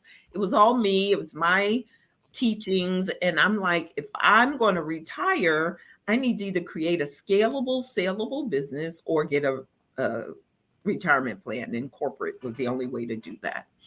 So I had made up my mind in 2019, I'm going back to work. So I used my network and started interviewing for jobs. While I'm waiting for those jobs to come through, though, my spirit is like, you do not want a job. So I started, I went to a friend who's in my network, who's a mindset coach, and I talked to her about my predicament. And she said, well, Tony, what's your why? And I told her. And she said, Tony, you've already accomplished that. I need you to go create a new why. Come back and tell me what it is. Well, I'm coachable, so I'll do whatever you ask. And I did that. While I'm contemplating my why, I think about what my friend Zig Ziglar said. Kimberly, do you know who Zig Ziglar is? I do. Okay. Some of you know that younger generation, sometimes they're like, huh? And so Zig Ziglar said, you can have everything you want when you help enough people get what they want. So I went back to my friend. I said, my why is to touch, move, and inspire my clients to take drastic steps, to get drastic results so they can be better than they were before they met me. I'm a resource. I'm a connector. I want to help people build deeper relationships that are beneficial to their life and business. She said, Tony, that's perfect for you. What would you need to do to get paid to connect people? I said, I think I would need to start my own networking group. She said, why don't you? I said, absolutely not. I don't want to start from scratch. I've seen too many people run networking groups, not make any money. I don't know what to charge. I don't know how to run a meeting. I don't have technology. No, ma'am. No, thank you. No. She said, don't worry about the how. It will show up. Well, 3 months earlier, I went to a women's retreat. I registered on the last day. It was 5 hours from my house in a small town. And the only reason I went is because my brother lived in the same town and my mother wanted to go. So in April 2019, I went to this retreat. There were 12 women there. One of them was Helen. Helen was a Network in Action franchise owner. She said, I think you'd be perfect for a franchise. And at that time, I was at this quandary point. I'm looking for a job. Helen, how much is that? $40,000, lady. I don't want $40,000 and I'm about to go get a job. She said, she said the famous words, I'm going to reach out to you and I'm going to introduce you to the franchisor. 3 months later, Helen called. It's never too late to follow up. So some of y'all have a stack of cards on your desk wondering, should I follow up? Helen called. Tony, I hope you remember me. This is Helen from the retreat. I have forgotten about Helen. I still think you should be a network and action franchise owner. Helen, I'm in the middle of, I'm waiting for 2 job offers. I just said a week ago, I can't start a networking group. And how much is that again? 40,000? I don't have 40,000. She said, I just want to introduce you to the franchisor. Don't worry about the money. Ma'am, I'm waiting on 2 job offers. I don't have 40,000. I don't want to waste his time. She said, please just meet him. Now, I didn't become the networking queen by turning down introductions. So she made the connection. He showed up. Instant connection. Brother from another mother. Everything I said the week before I didn't have, he had in the franchise, which is a clue. Because for me, when somebody talked about franchises, it was burger, chickens, or storefronts. I didn't know there were home-based franchises. I didn't know that franchises covered hundreds of industries. I didn't know there were part-time franchises. Most Black entrepreneurs are busy starting businesses from scratch when they could purchase into a franchise. I didn't know. You know, networking brought me resources I didn't know. So when I talked to him, he said, I think you'll be perfect for this. He had everything in the system and a 6-figure business model for connecting people. I said, sir, I love this, but I don't have $40,000. He said, how much do you have? I didn't want to tell him. I thought it would be an insult. He said, how much do you have? I said, 3,000. He said, I'll take it. Handshake note. Me and you, we can do this. I said, sir, what is it that I can do for you? That's too generous. He said, I want a franchise in every state. At that time, he was about 18 states. I said, I know people in a lot of states. Today, Kimberly, I brought 8 franchise owners, and I have paid off my note with referrals. I'm his first ever Rookie of the Year. So Rookie of the Year, brand ambassador. I just won his Community Service Award for work I'm doing with the Prison Entrepreneurship Program. And I have first to launch a virtual group, first to launch an international group, fastest to launch in the US. And now I have 6 leaders around the country building. Nice. Wow.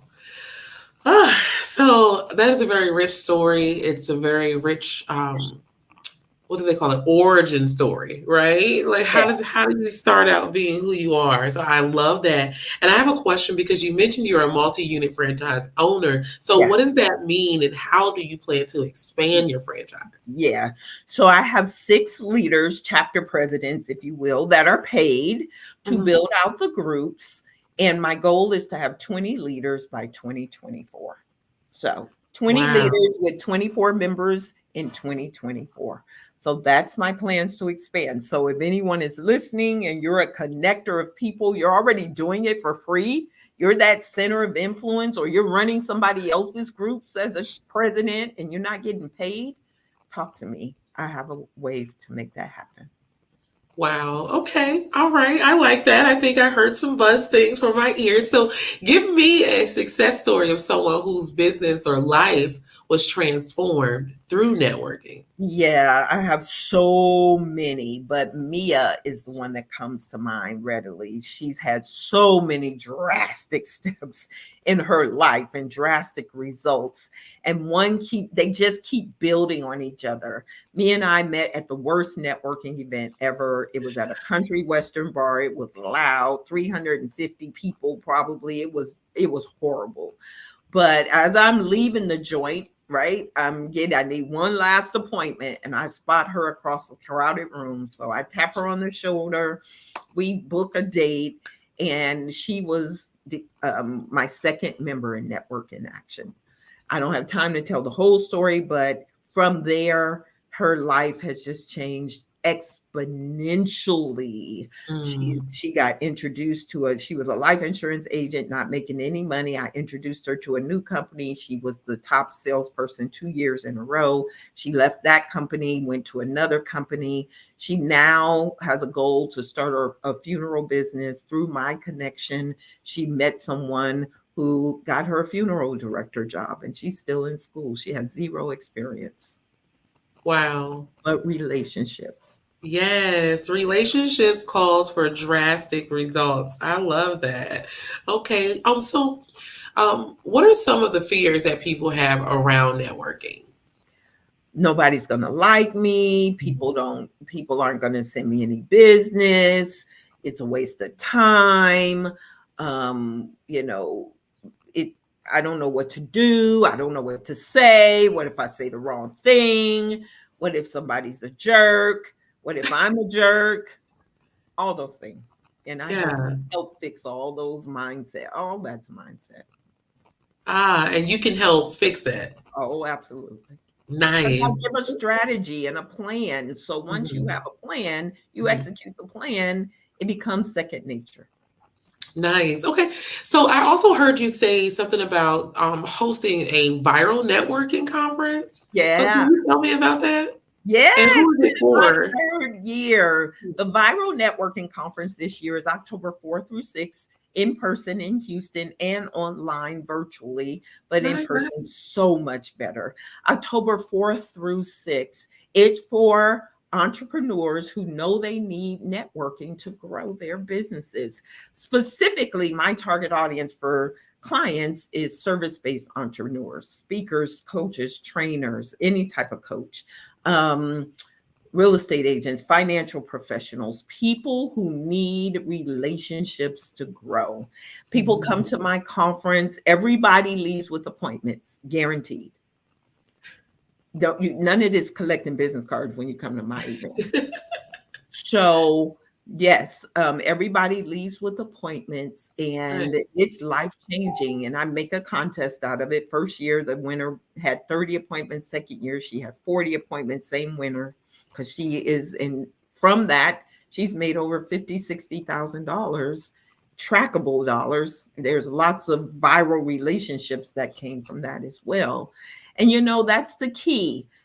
Networking is the one strategy. There's 2 strategies that can help you go viral. It's networking and speaking.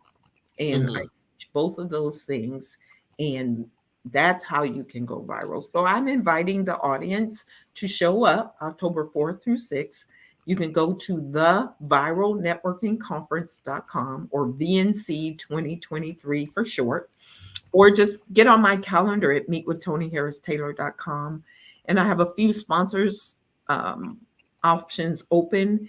And I'm taking the Viral Networking Conference on tour. So I launched my tour last week in Toronto, Canada. We're going to 2 countries, 8 cities. And so starting next month, we're DC, Baltimore, Tampa, Minneapolis, Charlotte, Nairobi, Kenya, Phoenix, and Dallas. So show up. When are you going to be in Dallas? Tell me. September the 9th. Okay. Yes. Are you in Dallas? I am. Oh, wonderful. And I'm in Houston. So yeah, the conference is right up the street from you. So I was thinking when you said Houston, I'm like, okay, I'm supposed to be in Houston in October anyway. So that might be good. Yes. I look forward to it. I just got a few more things I'd love to know about you. So you talked about going viral, right? So what exactly does that mean for an entrepreneur or a business to go viral? Yeah. So going viral is not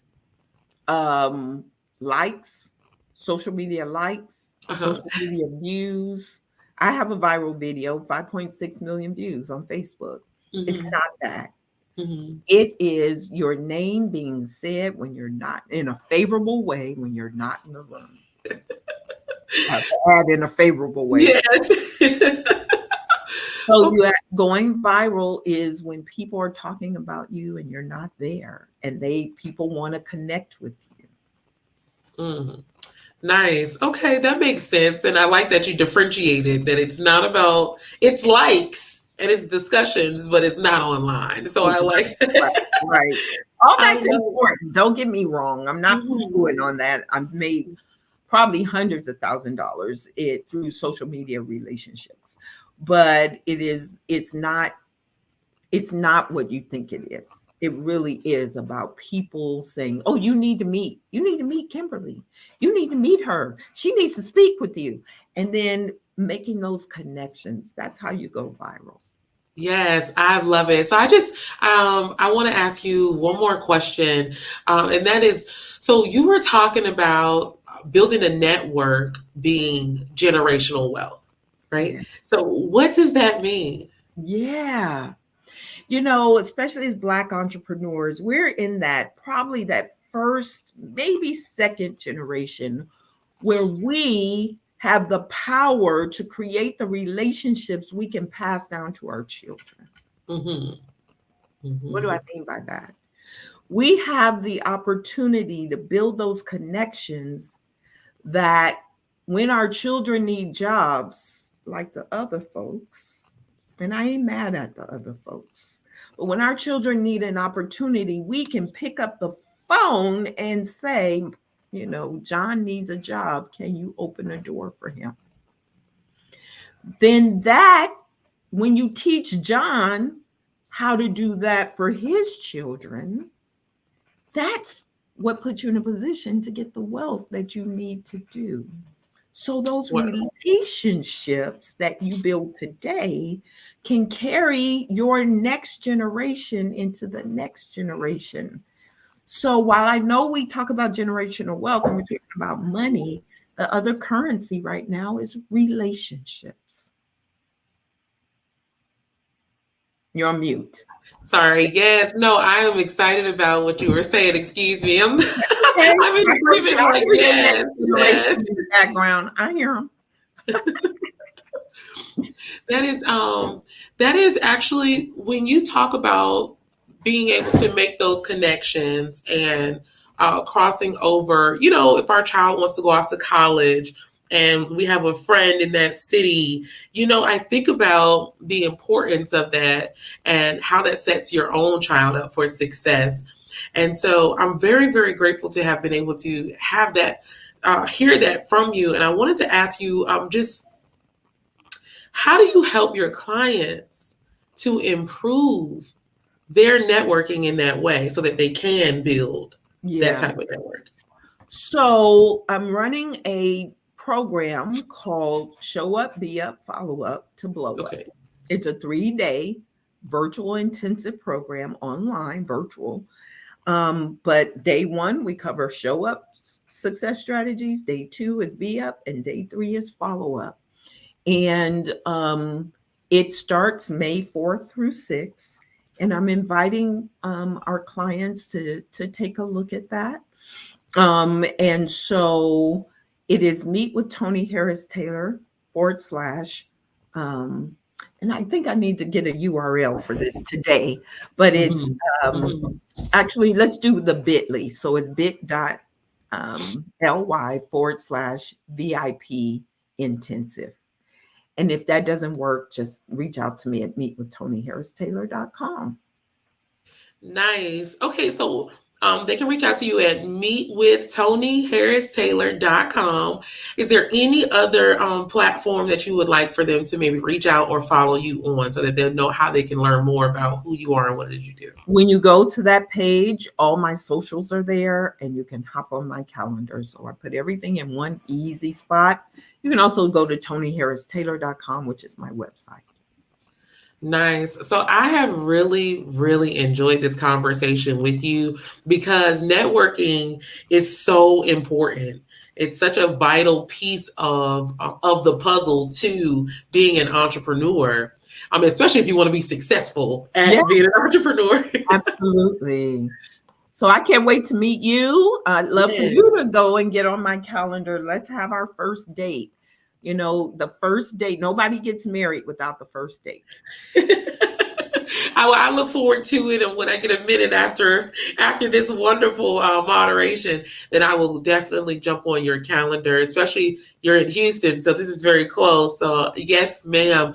I love the drastic results that you brought this morning with us here. You have brightened up our day so far. So I'm very excited about it. And I want you to know that genius is common. So thank you for coming and spending your time with us here today. Thank you, Kimberly. You're an excellent moderator. And thank you, Dr. Kelly, for this wonderful program. Y'all have a fantastic day. Thank you. Now, the Black Business Expo's mission is to raise funds for high school seniors going to college or K-12 entrepreneurs. This expo is a fundraiser for students, and you may go to www.blackbusinessexpousa.com to donate to the scholarship fund, or you can use the Cash App that's on the screen. It's $BBX USA. So our goal is to give laptops and up to $5,000 to 10 students. Students can register online at www.blackbusinessexpousa.com, and every dollar counts. So we want to remind you to donate to the scholarship fund. Now, we want to thank our Black Business Expo USA sponsors for April 2023.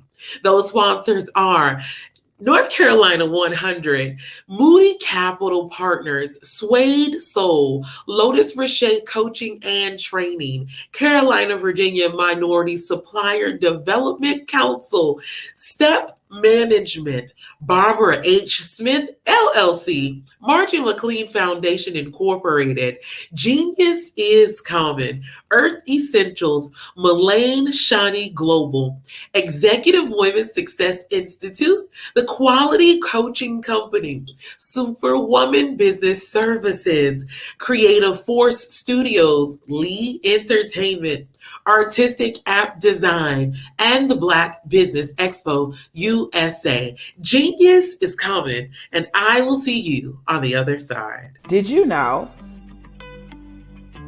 Black women are the fastest growing group of entrepreneurs? However, only 3% of Black women have established a sustainable, thriving business that has lasted more than 5 years. Why is there such a huge gap between creating and sustaining a business?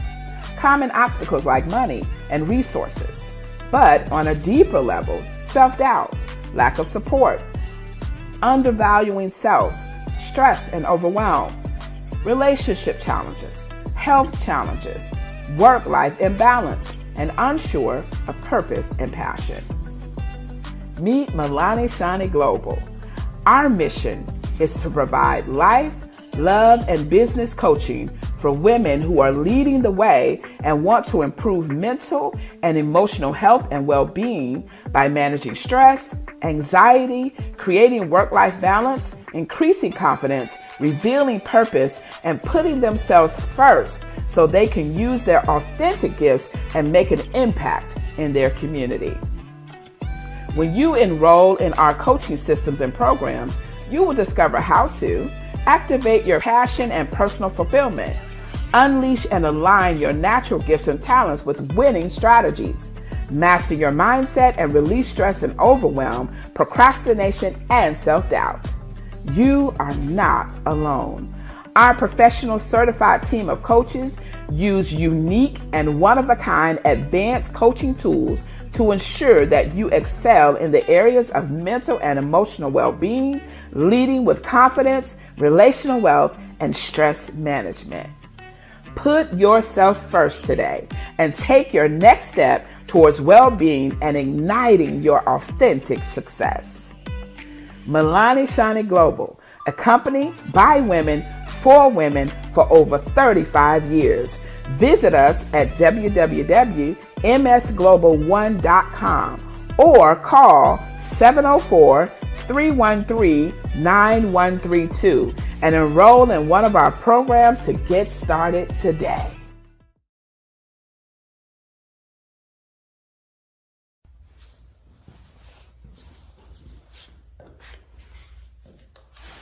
How you doing?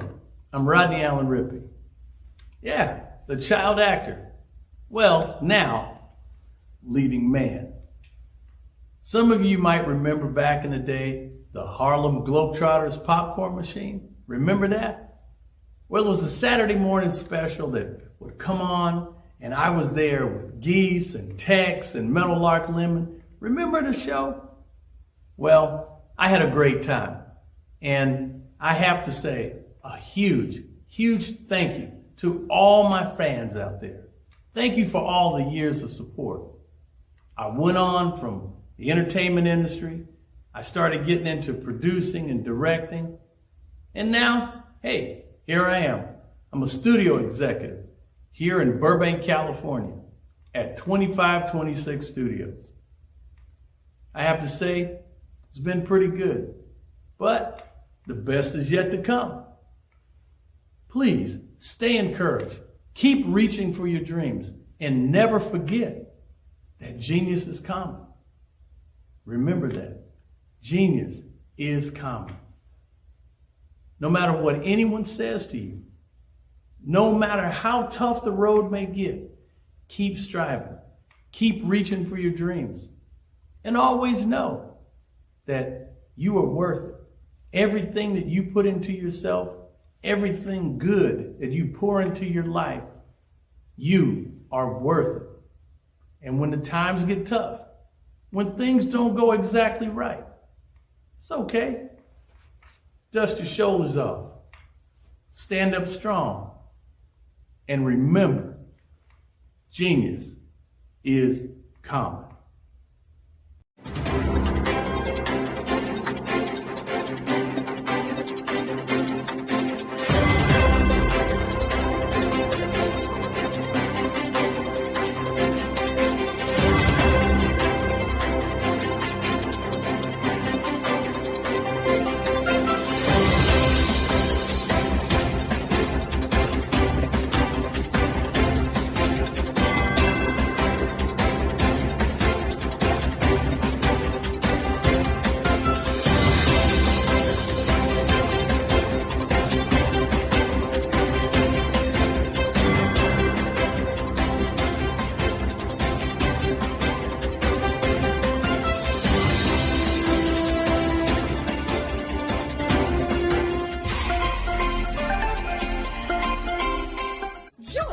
Dr. Eric Kelly III and a host of phenomenal speakers from all around the globe for this 7-day virtual event that you don't want to miss. The mission of the Black Business Expo is to raise scholarship money from kids all the way from high school, all the way from college. The Black Business Olympics is one of the largest Black business showcases in the world. It is an opportunity for businesses and companies to showcase their businesses globally. We are going to be giving away laptops up to $5,000 away to students. Again, I'm Olivia Appleberry, the founder of 2 Cents Finance and one of the speakers for the expo. I am so excited to see you there. For more info, go to www.blackbusinessexpousa.com or call 919-308-9090 and hope to see you there. I am Black Business. From the moment I wake until the time I sleep. Yes, I am Black Business. I am Black Business.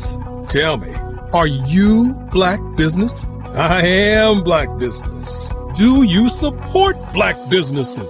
Listen, I support Black business because I am Black Business. Black Business Expo, one of the largest business showcases in the history of Black business in the world. The world! Sign up today at www.blackbusinessexpousa.com or call 919 308-9090. I am Black Business. I am Black Business. From the moment I wake until the time I sleep, I am Black Business.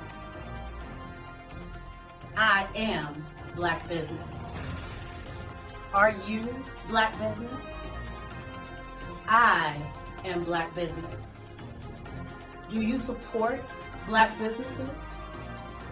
I support Black business because I am Black Business. Black Business Expo, one of the largest business showcases in the history of Black America in North Carolina. Sign up today at www.blackbusinessexpousa.com or call 919-380-9090. I am Black Business. I am Black Business. From the moment I wake until the time I sleep, I am Black Business. I am Black Business. Are you Black Business? I am Black Business. Do you support Black businesses? I support Black business because I am Black Business. Black Business Expo, one of the largest business showcases in the history of Black America in North Carolina. Sign up today at www.blackbusinessexpousa.com or call 919-380-9090. I am Black Business. I am Black Business. From the moment I wake until the time I sleep, I am Black Business. I am Black Business. Are you Black Business? I am Black Business. Do you support Black businesses? I support Black business because I am Black Business. Black Business Expo, one of the largest business showcases in the history of Black America in North Carolina. Sign up today at www.blackbusinessexpousa.com or call 919-380-9090. Join Dr. Eric Kelly III and a host of phenomenal speakers from all around the globe for this 7-day virtual event that you don't want to miss. The mission of the Black Business Expo is to raise scholarship money from kids all the way from high school, all the way from college. The Black Business Olympics is one of the largest Black business showcases in the world. It is an opportunity for businesses and companies to showcase their businesses globally. We are going to be giving away laptops up to $5,000 away to students. Again, I'm Olivia Appleberry, the founder of 2 Cents Finance and one of the speakers for the expo. I am so excited to see you there. For more info, go to www.blackbusinessexpousa.com or call 919-308-9090 and hope to see you there. I am Black Business. From the moment I wake until the time I sleep. Yes, I am Black Business. I am Black Business. Tell me, are you Black Business? I am Black Business. Do you support Black businesses? Listen, I support Black business because I am Black Business. Black Business Expo, one of the largest business showcases in the history of Black business in the world.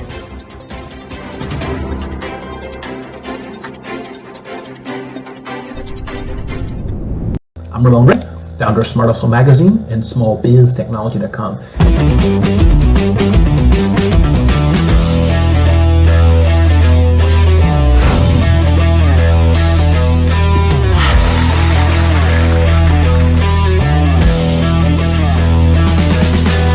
You're here today to celebrate small business success. Stand up on your feet. You rocked the house. Hey, thank you. It was amazing. Didn't we learn? For me, success comes from failure. One thing not to do is shake somebody's hand like this.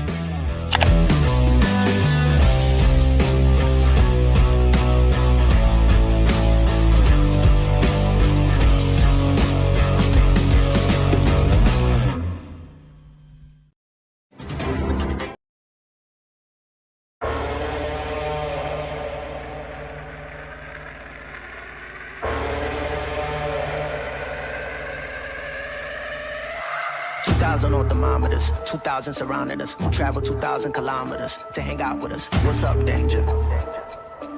What's up, danger? Hey, didn't know they doubted us. Makes it that more marvelous. Sign them up, cause ominous vibes and I get synonymous. What's up, danger? Hey, don't be a stranger. Cause I like high chances that I might lose. I like it all on the edge, just like you. Hey, I like tall buildings so I can leap off of them. I go hard with it no matter how dark it is. I'm insane, but on my toes. I could keep the world balanced on my nose. I had a slumber party with all my foes. Now I wear them like a badge on all my clothes. If I'm crazy, I'm on my own. If I'm waiting, it's on my throne. If I sound lazy, just ignore my tone. Cause I'm always gonna answer when you call my phone. Like, what's up, danger? Like, what's up, danger?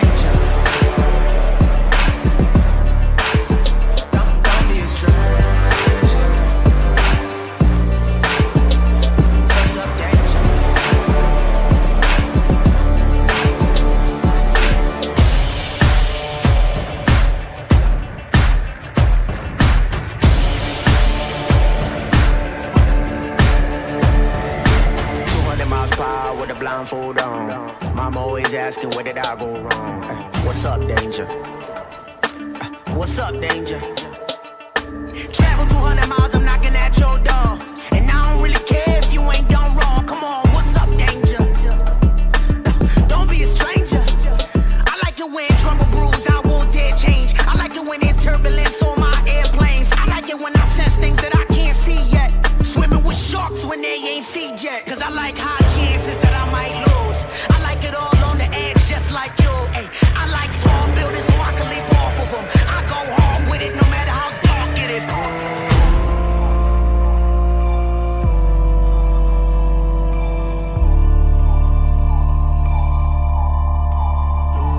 If I'm crazy, I'm on my own.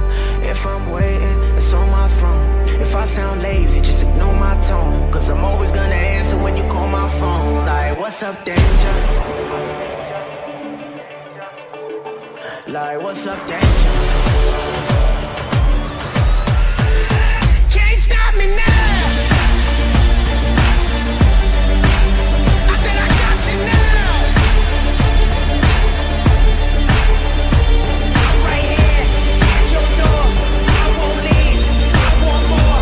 What's up, danger? Yeah, what's up, danger? Can't stop me now. Yeah. I said I got you now. Come on, what's up, danger? Come on, I said what's up, danger?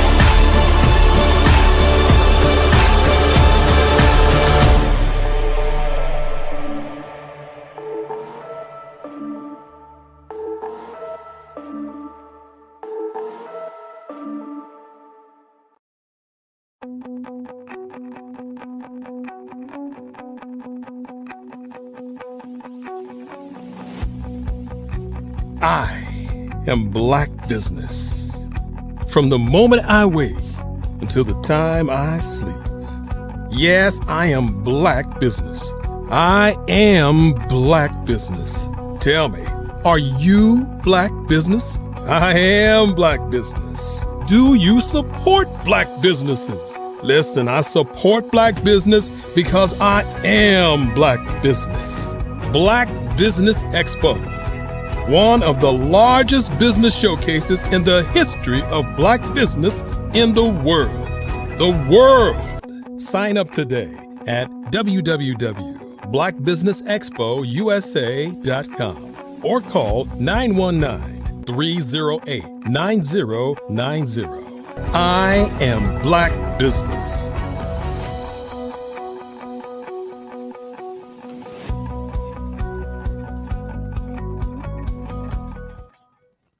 And good morning, business owners, entrepreneurs, thought leaders, and corporations. Welcome to the Black Business Network. And my name is Coach Kimberly Williams. I am your business moderator for this morning on the Black Business Network.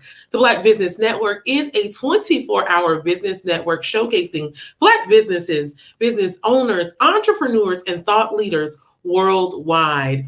We have speakers from North Carolina, London, Singapore, Africa, Japan, and cities all over the United States. The Black Business Network is a global community sharing its business knowledge to empower, inspire, and educate businesses about business. I'm very excited to have with us today none other than Mr. Glenn Lundy speaking on Unlock Your Full Potential. Glenn Lundy is the founder of the 800% Elite Automotive Club. Glenn Lundy is a highly accomplished individual with a diverse range of skills and experiences. He is a devoted husband and a proud father of 8 children. He has dedicated the past 25 years of his life to the automotive industry and has built a reputation as a respected professional in the field. As an author, Glenn has written several books sharing his knowledge and expertise in helping people unlock their full potential. He is a sought-after motivational speaker, using his experiences to inspire and encourage others to achieve their goals. I present to you Glenn Lundy. Well, hello. How are you, Coach Kimberly? I am wonderful. It's so great to see you this morning, Mr. Glenn Lundy. I know you have a lot to share with us, and so I want to get out of your way. I want to let you know that genius is coming, and I will see you on the other side. That's awesome, Coach Kimberly. I appreciate you all having me here today. This is quite the production you guys put together. It's absolutely incredible. And it's always fascinating, right? When you're sitting behind the scenes, you're in the back room, you're in the green room, and people are like bringing up your accolades, bringing up your bio, right? And so they say all these nice things, right? Very successful business owner and proud husband and father and all these things, right? But what's interesting is never once have I come out to an event and they shared the other half of the story, right? The 17 times that I've been in and out of jail, the homelessness that I experienced, the depression, the suicidal thoughts. You see, what's crazy is I, like many of you, have lived different seasons of life. And in one season of my life, I had this really Darwinistic look on how things could go, right? It was survival of the fittest. It was me against you. It was mind and body. There was no such thing as spirit. And if it looked good and it felt good, the answer was yes. And that's how I lived my life. And when I lived my life in that way, it took me down a lot of dead ends and a lot of rough roads. So when I sit before you today and have this opportunity to speak and opportunity to pour into you, I just want to make sure right out the gate that you and I both know that I'm just a dude who's experienced some things in life that has given me an opportunity to go from invisible to visible. That has given me an opportunity to change from being a negative voice to a positive voice. I'm just a dude who shifted my identity to someone who adds value versus takes value. You see, it's funny, I recently won an event, got an opportunity to compete against 27,000 other people for the greatest speaker in America. And as I made my way through the ranks of trials and auditions and all the different things that you have to do, it's kind of like an American Idol type deal, but for speakers. As I made my way through the ranks, I started to notice and identify that there was a fairly common theme through all the stories that I was hearing from the stage. And the theme was one of a lack of identity and understanding that transformed at some point into a full and complete identity and understanding. And so I decided I would speak from the stage about this idea of identity. And ultimately, it's the speech that gave me the title of the greatest speaker in America. And it started with 3 important words that I want to share with you. Those 3 words were, who are you? Like, for real, I want you to really think about it right now. We're having fun. We're in this digital world. We're in the Black Business Olympics. We're hearing from great speakers. We're getting motivated. We're getting inspired. We're getting all of these tools and strategies and techniques that we can apply. So I just want to slow it down for just a second. I want you to really think about that question. Who are you? You see, my name is Glenn Lundy. I am a husband to 1 and a father to 8. That's right. I've got 8 babies, right? I've got 8 babies. And what's been really crazy is me being mixed, each one of my babies has come out with lighter and lighter skin. It's the craziest thing. I have a 7-year-old that has blonde hair and blue eyes. When she was born, I was like, I'm looking over at my wife. I'm like, honey, is that the Amazon baby? She said, the Amazon baby. I said, yeah, honey, I've been traveling a lot. The Amazon delivery guys have been here every single day. Is that the Amazon baby? My wife, being the incredible human she is, she looked right back at me. She said, nah, honey, you're just running out of toner. But it's interesting, right? It's interesting how we can attach our identity to a skin color, how we can attach our identity to a belief system, how we can attach our identity to the way that we grew up or things and information that was poured into us in our childhood. You see, I grew up in a very interesting situation. My dad is Black. My mom is white. They got divorced when I was 11 years old. My dad, who was Black, got remarried and married a Black woman. My mom, who was white, got remarried and remarried a white dude. Then they proceeded to move into the exact same apartment complex, 2600 East 7th Avenue, apartment number 28 for my mom and her new husband, 2600 East 7th Avenue, apartment number 30 for my dad and his new wife. So I grew up in this very interesting situation where I had both cultures that existed at the same time. You see, Dad's house was the Black house. His new wife had 4 kids of her own. They had another 2 together. So there were 8 of us in a 3-bedroom apartment. And every stereotype that you could think of existed in Dad's house, right?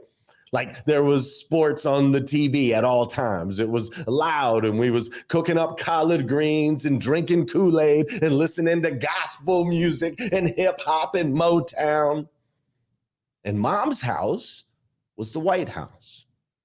And in Mom's house, every stereotype that you could think of existed. They listened to country music and rock and roll. Sometimes you'd see my mom, she'd be sitting on the couch, like whistling show tunes. It was a quiet house. They hung out at the local bowling alley, played cards on the weekends. two completely different cultures in existence at the same time. And when I say I lived in both these houses, I mean, I lived in both of these houses. Like there was a custody agreement that said I had to live in both of these houses. And it was the craziest thing because me and my sister on Friday at 5 o'clock, if it was my dad's weekend, my mom would actually make us pack up our suitcases and she would make us walk 2 doors down to go over to dad's house. We'd be like, Mom, come on, man. Like there's 8 people, 8 kids over in that house. It's a 3-bedroom apartment. We have to sleep on the floor over in that house. We have a bed right here. I mean, it's 2 doors. Can we hang out at dad's and sleep at mom's? She was like, nope. If your dad lived on the other side of the country or the other side of town, you'd be over at his house. So I don't care that he's 2 doors down. Growing up in these two different cultures, my identity was difficult and challenging for me to get a grasp on. I mean, let's face it, my skin was too dark to be considered white. And it was too light to be considered black. And so I spent my middle school years and my high school years basically as a chameleon. If I was hanging out with black people, I was black. If I was hanging out with white people, I was white. If I was hanging out with cowboys, I was a cowboy. If I was hanging out with rockers, I was a rocker. If I was hanging out with the jocks, I was a jock. If I was hanging out with the punks, I was a punk. I was everything on the outside for everyone because I had no idea who I was on the inside. Who are you? You see, this lack of identity caused me to start attaching myself to other people. Some of those people were good for me, others were not. And as I continued to grow, I continued to find myself in circumstances and environments where I was doing things like drugs and lying and cheating and stealing and taking advantage of people and in and out of jail for fighting anger and all of these issues that all ultimately stemmed from a lack of identity. It was only a matter of time before I ended up on the beaches in San Diego, California. I had moved there from Flagstaff, Arizona, where I originally was raised because I had warrants out for my arrest. I had burned every bridge you could possibly burn. And so I moved to San Diego, California. And as I was living in San Diego, California, it was only a matter of time before I burned all of the bridges I could burn there and ruined all the relationships I could ruin there. And I ended up homeless on the beaches of San Diego, California. Now, see, homelessness is crazy because most people think the worst part of homelessness is that you don't have a roof over your head. You don't have a place to lay, a bed. You don't have money. You don't have food. But actually, the worst part about homelessness is that you become invisible. Like no one will ever say your name. People don't make eye contact with you. They'll look above you, below you, to the left of you, to the right of you, but they'll never look directly at you. And that invisible feeling where you don't feel seen, that invisible feeling quickly led to hopelessness. And that hopelessness led to depression. And that depression led to suicidal thoughts. And the suicidal thoughts led to a suicide attempt where I attempted to drown myself in the Pacific Ocean. I remember that day vividly. I remember I had spent the day scouring for change like I did every day. I would look for nickels, dimes, and quarters and pennies in the sand so that I could get enough money ultimately to buy a sausage, egg, and cheese McMuffin and an orange juice. And then I would spend the rest of the day looking for enough change to be able to get on the bus so I could sleep on the bus overnight. But on this day, I decided I didn't need the change to sleep on a bus because this was going to be my last night. And I remember waiting for the people to clear out of the La Jolla, California Cove. And once the people cleared out and the sun had started to set, I walked out. And as I walked out into the ocean, I had made the decision that this was going to be my last moments on earth. So I walked out a little bit further. I remember the coldness of the water as it hit my ankles, as it started to creep up my calves. I remember as I got waist deep, I started to feel more buoyant and I would start to bounce around in the water. I remember as I got a little further out, the salt as it would splash on my lips from the waves that were coming in. I remember for a moment my heart rate increasing and my breath increasing. And I remember starting to kind of panic a little bit. I'm not a great swimmer. There goes the stereotypes again, right? I fit the stereotype, right? I'm not a great swimmer whatsoever. And so as it started to splash on my face and it started to get chaotic, I remember the pulse rate rising, the breathing rising, and then it was the craziest thing. But as I started to go under, over and over and over, and my arms started to fatigue, I went under for what I believed was the very last time. And in that moment, there was this peace that washed over me. Like I was so comfortable. I was so calm. I was prepared for what was next. And just as I went under for what I thought was my very last breath, all of a sudden, my feet hit the ground. My feet hit the ground and I popped up out of the water and I looked around and there I was right back on the beach. You see, the tide had been coming in as I was trying to swim out. I'm such a terrible swimmer, I couldn't even get out past the wake. And so I rolled up on the beach, and as I laid there, I remember looking up at the stars and I could see the stars were so expansive, and in that moment I felt so small, and all of a sudden my problems felt small too. And then call it a voice, call it intuition, call it, for me, I call it God, but all of a sudden I heard these words that I'll share with you today, and the words that I heard were, you take yourself wherever you go. And see, these were words that I'd heard before. In my life, I had a mentor named Jason Kitts. He used to tell me these things, but I was young, 20-something-year-old kid. I had no idea exactly what he meant. I figured I knew everything at the time, which is kind of a funny thing if you think about it, right?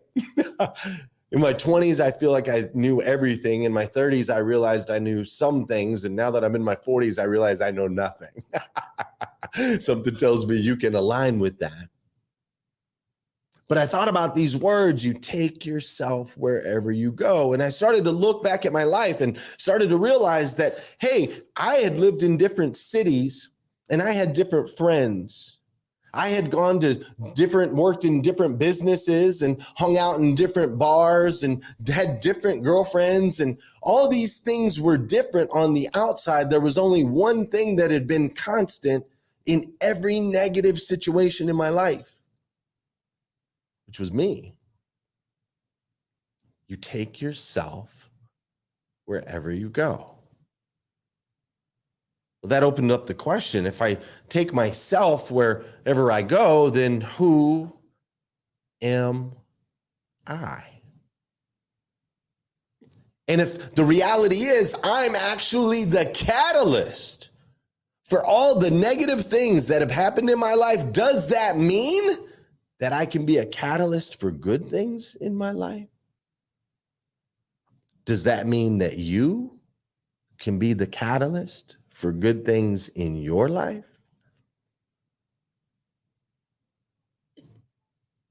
That next day, I had this new profound desire to figure out, who am I?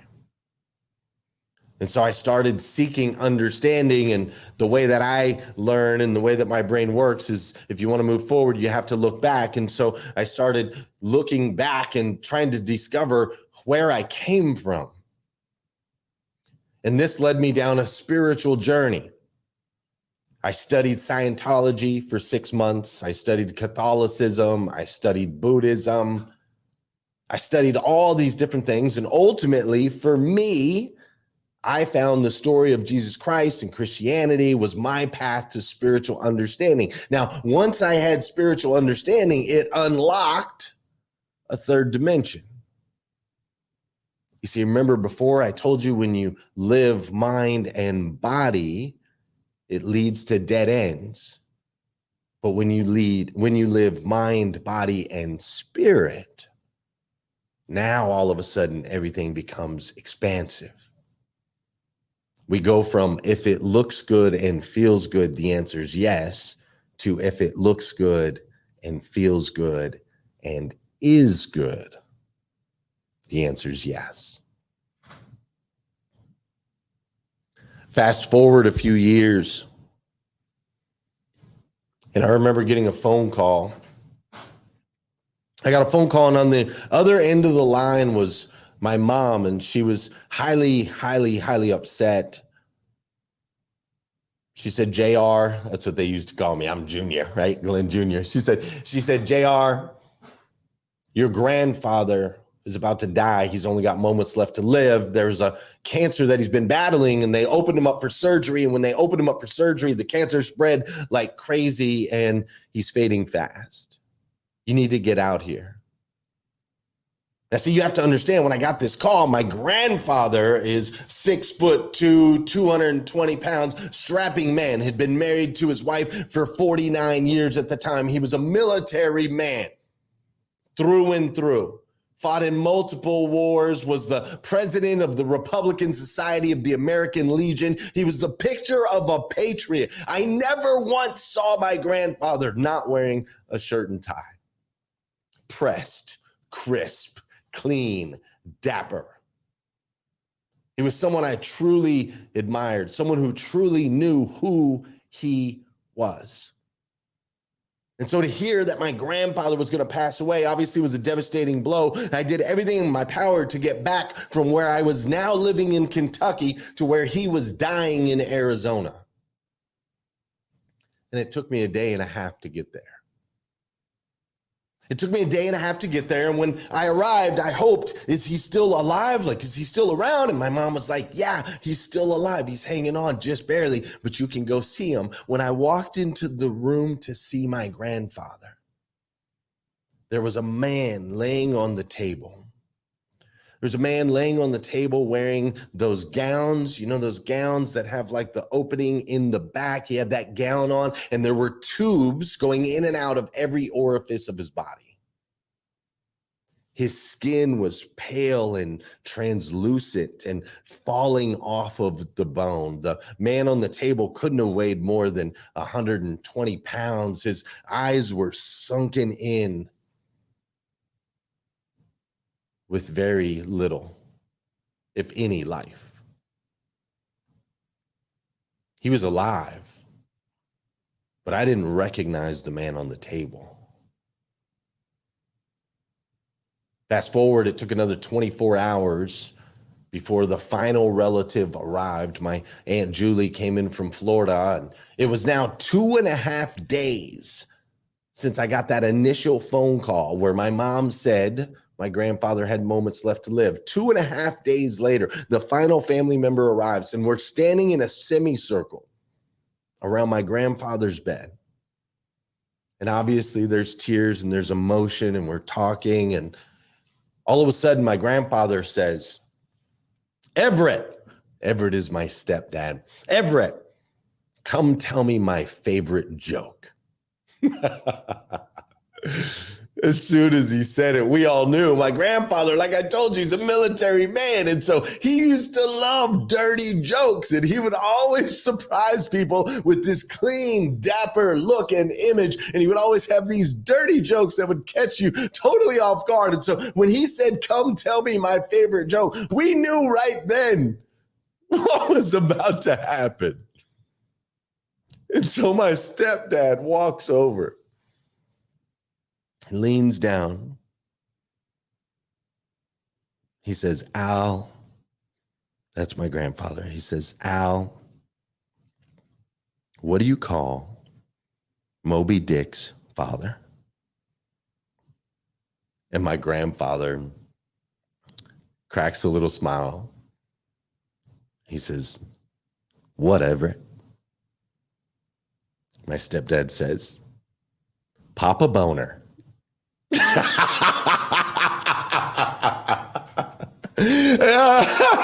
And we all chuckle, and the tears are rolling down our faces. And in the midst of it, my grandfather says, bring me my wife. And my grandmother, all 4'2" of her, she's just a tiny little woman. She walks across the room, climbs into bed with my grandfather, and he passes away.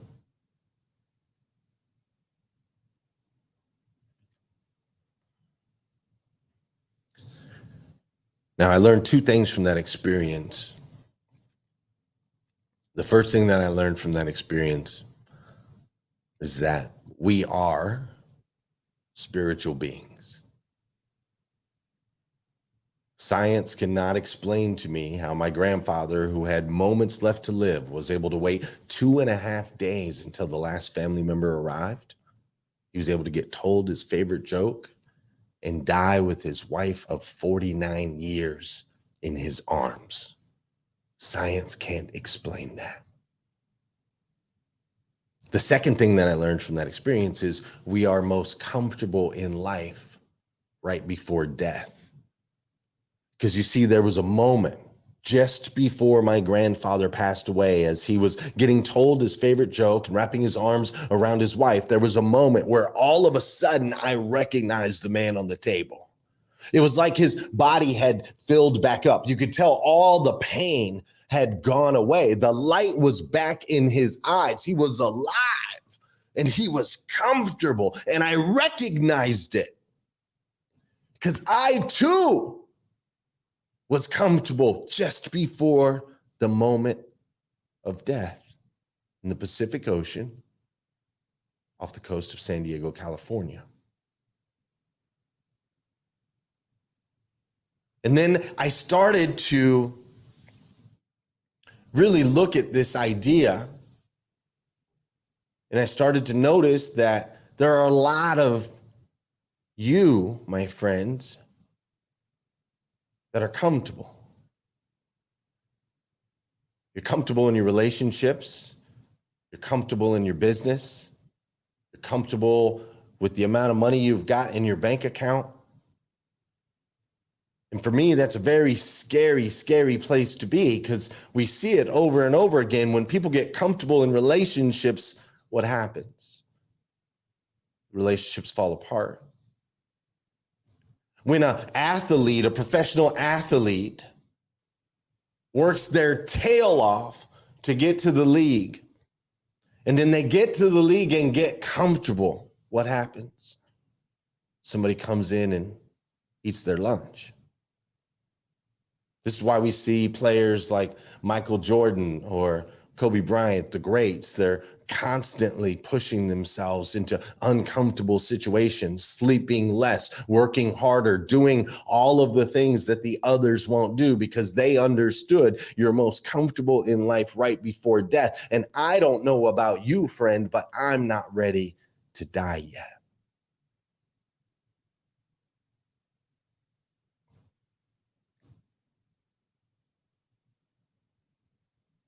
Understanding who you are is an uncomfortable process. Because see, to really get down into your identity, the true identity of who you are, you're going to have to peel off some layers. You're going to have to pull back some armor. You're going to have to dig past the flesh. You're going to have to break out of the beliefs and really examine, who are you? See, I've been doing this work for years now. It's very uncomfortable. It's very, very, very hard work. It takes consistent discipline that compounds over time if done daily. Consistent disciplines like, for example, powerful morning routines. You see, people ask me all the time, Glenn, how did you finally figure out who you are? And I said, it was actually very simple process, just difficult to execute. You see, the process is to tap into mind, body, and spirit every single day, to spend time with yourself, something most of us don't do, to spend time alone, to sit still. If you want to discover who you are, no one else can tell you. It's not something that comes from the outside. It's not your job. It's not your title. It's not your political beliefs. It's not what you should be doing. It's not your marketing. It's not your personal brand. It's not any of those things. It's a spiritual experience. So I spent a lot of time and a lot of work discovering who I am. And a lot of that happened in the mornings. You see, it was interesting. I started studying successful people. And as I was studying successful people that I felt that were authentically who they are, right? Whether I like them or don't like them doesn't matter. Whether I agree with them or don't agree with them doesn't matter. If you look at the patterns, the most successful people in the world are the most authentic people in the world. They're the ones that are truly them, right? Truly them. Love them or hate them, they are themselves. You know exactly what you're going to get every single time. So as I started to study that, I'm like, well, man, how do I become that?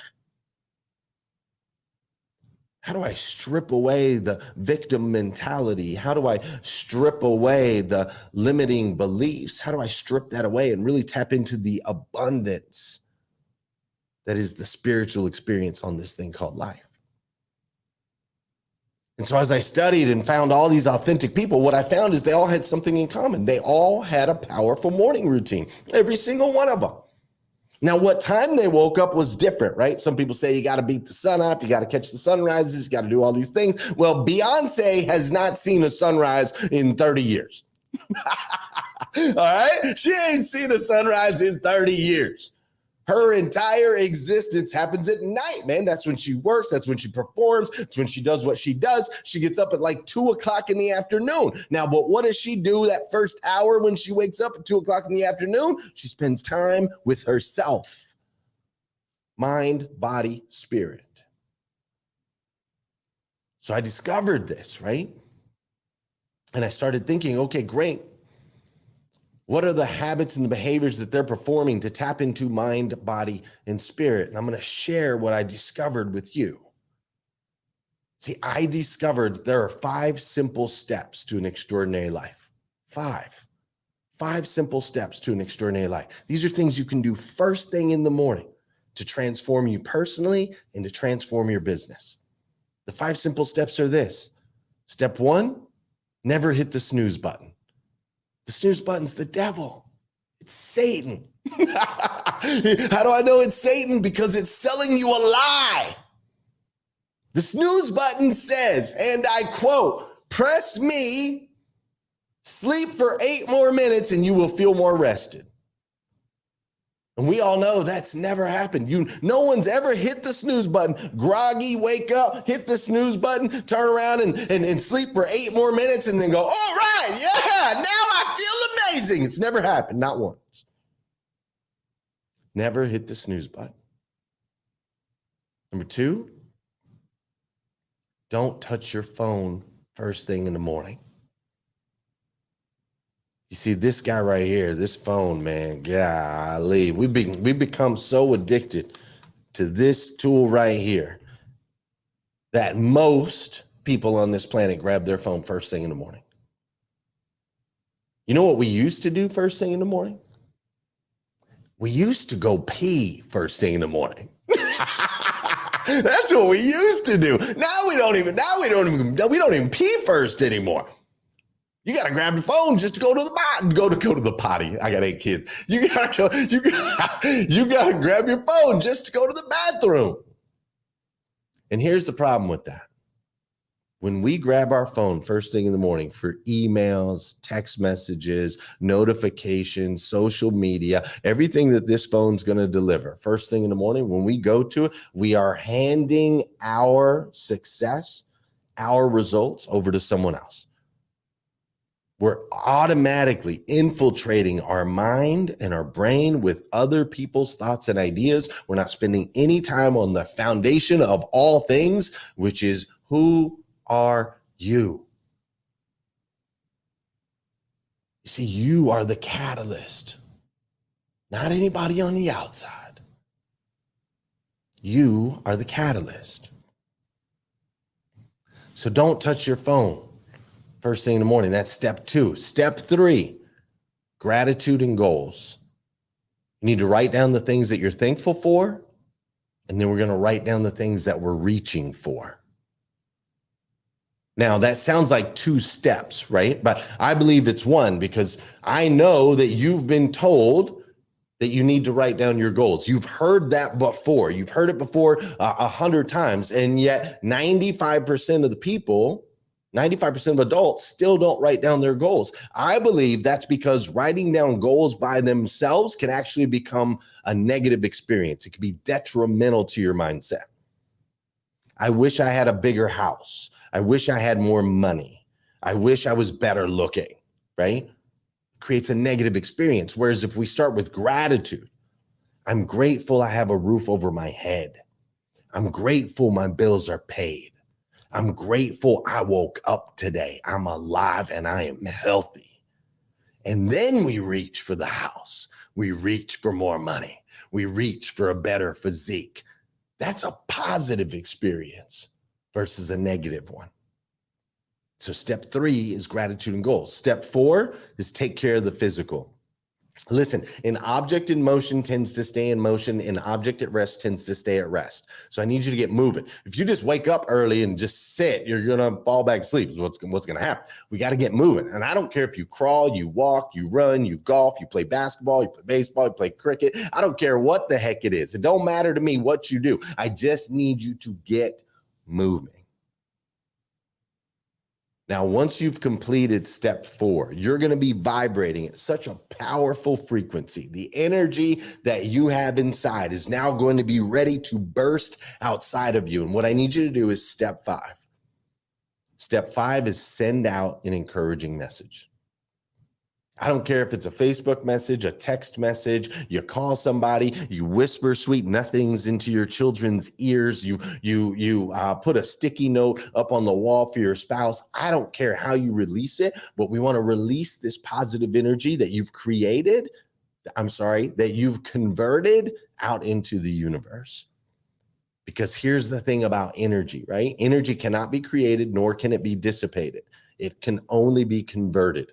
This is why we have windmills that capture the wind and convert it into electricity. So when you release this positive energy out into the universe, not only does it make an impact on those that you deliver the message to, but ultimately it comes back to you. You see, the historical texts talk about this. They describe it as karma, or if you look in the Bible says what you do will come back tenfold. This is all the science of energy. So I discovered if we do these 5 simple steps, no snooze, no phone, gratitude and goals, take care of the physical, and send out an encouraging message, what it does is it allows us to tap into mind, body, and spirit every single day. When we tap into mind, body, and spirit every single day, we start to discover the foundation of who we are.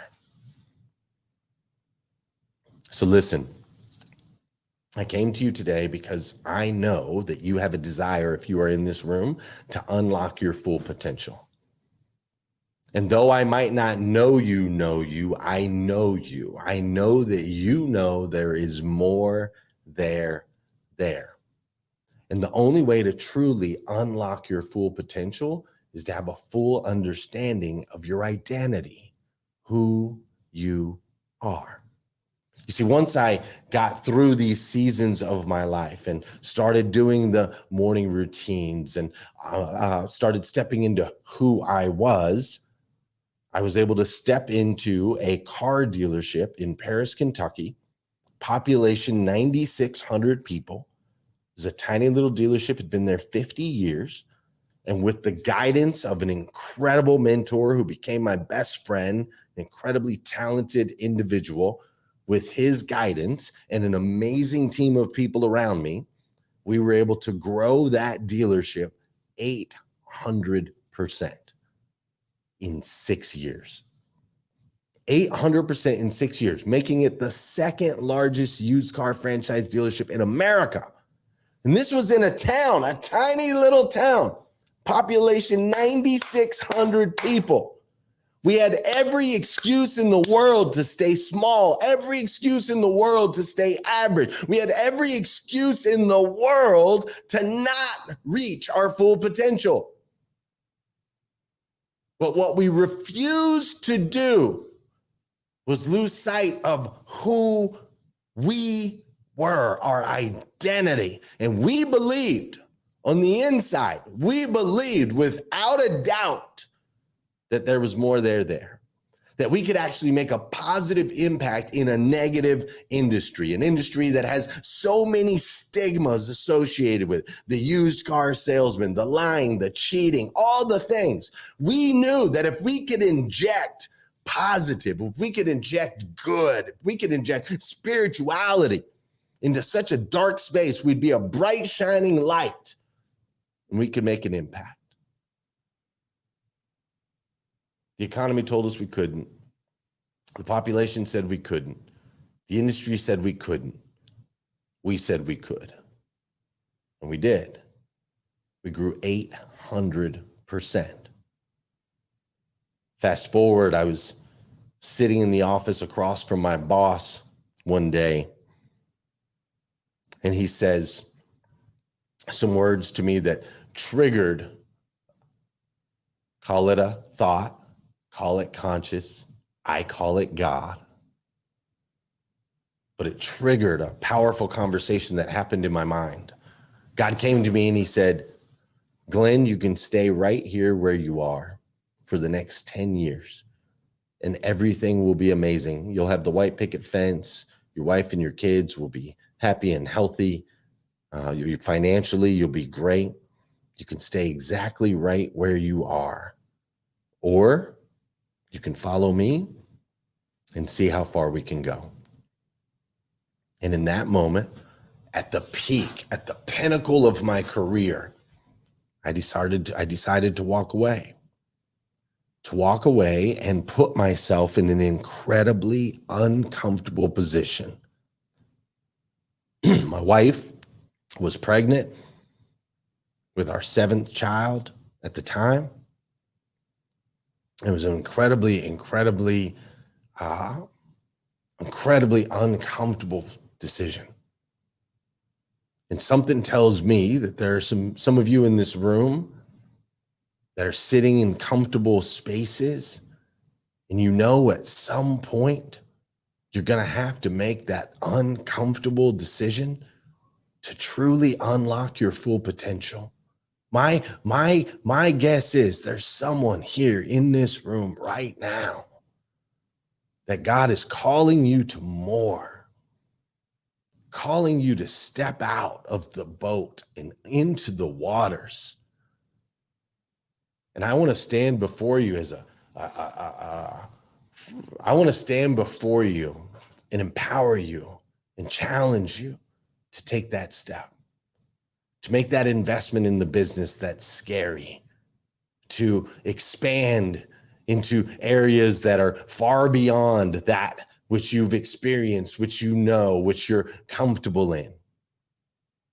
Because once you do, and you see how far you can go, it was the hardest thing I ever did in my life and the most impactful thing I've ever done in my life. Fast forward 4 years now, I own a company called the 800% Elite Automotive Club. I'm working with hundreds of dealers across the United States of America. We've been able to make an impact in millions of lives, teaching morning routines and doing daily morning shows. I've traveled all around the world. I've spoke on stages that I never could have imagined, from invisible and homeless to seen and heard and celebrated. They gave me the title of the #1 speaker in America. And all from a decision to really discover who I am and to follow him to see how far we can go. Ladies and gentlemen, 800% Club has become, or 800% has become a lifestyle. This is the way I live my life every single day. 800%. Unlocking your full potential. And I want to challenge you to do the same. Ladies and gentlemen, thank you so much for spending some time with me today. I appreciate all of those here in the Black Business Expo for having me. It's been an honor. You got me all up in my feels today. Thank you so much. And I appreciate you, Miss Coach Kimberly Williams. Back to you. Thank you so much, Mr. Glenn Lundy, for such a wonderful talk. And I'm glad that it earned you that #1 title, because I would guarantee, I say too, you're a phenomenal speaker. You bring people with you along a journey. And it's an honor to be sitting here with you right now. So thank you for your expertise. And yes, sir, can you please tell us, as if they don't know, but how can they find you? How can they get in contact with you if they're looking to have you either come and do a speech at their corporation, or if they want to be a part of that 800% Club? Yeah, absolutely. You can go to glennlundy.com, right? We can connect there. But more importantly, I'd love for, if you haven't, I wrote a book. It's an ebook that you can download for free.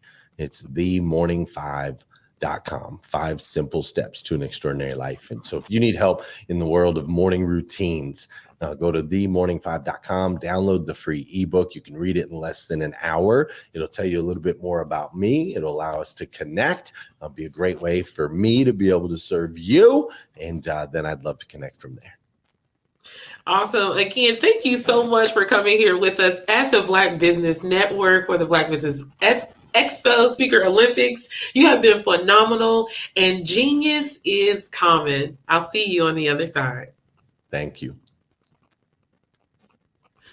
So here at the Black Business Expo, the mission is to raise funds for high school seniors and going into college or K-12 entrepreneurs. This expo is a fundraiser for students, and you may go to www.blackbusinessexpousa.com to donate to the scholarship fund, or use the Cash App that's on the screen. The Cash App is $BBXUSA. Our goal is to give laptops and up to $5,000 to 10 students. Students can also register at blackbusinessexpousa.com. Don't forget that every dollar, it counts. And so we want to remind you to donate to the scholarship fund. Now, we want to thank our Black Business Expo sponsors for 2023 April. Now we have the North Carolina 100, Moody Capital Partners, Suede Soul, Lotus Roche Coaching and Training, Carolina, Virginia Minority Supplier Development Council, Step Management, Barbara H. Smith, LLC, Margie McLean Foundation, Incorporated, Genius is Common, Earth Essentials, Mullane Shani Global, Executive Women's Success Institute, The Quality Coaching Company, Superwoman Business Services, Creative Force Studios, Lee Entertainment, Artistic App Design, and none other than the Black Business Expo USA.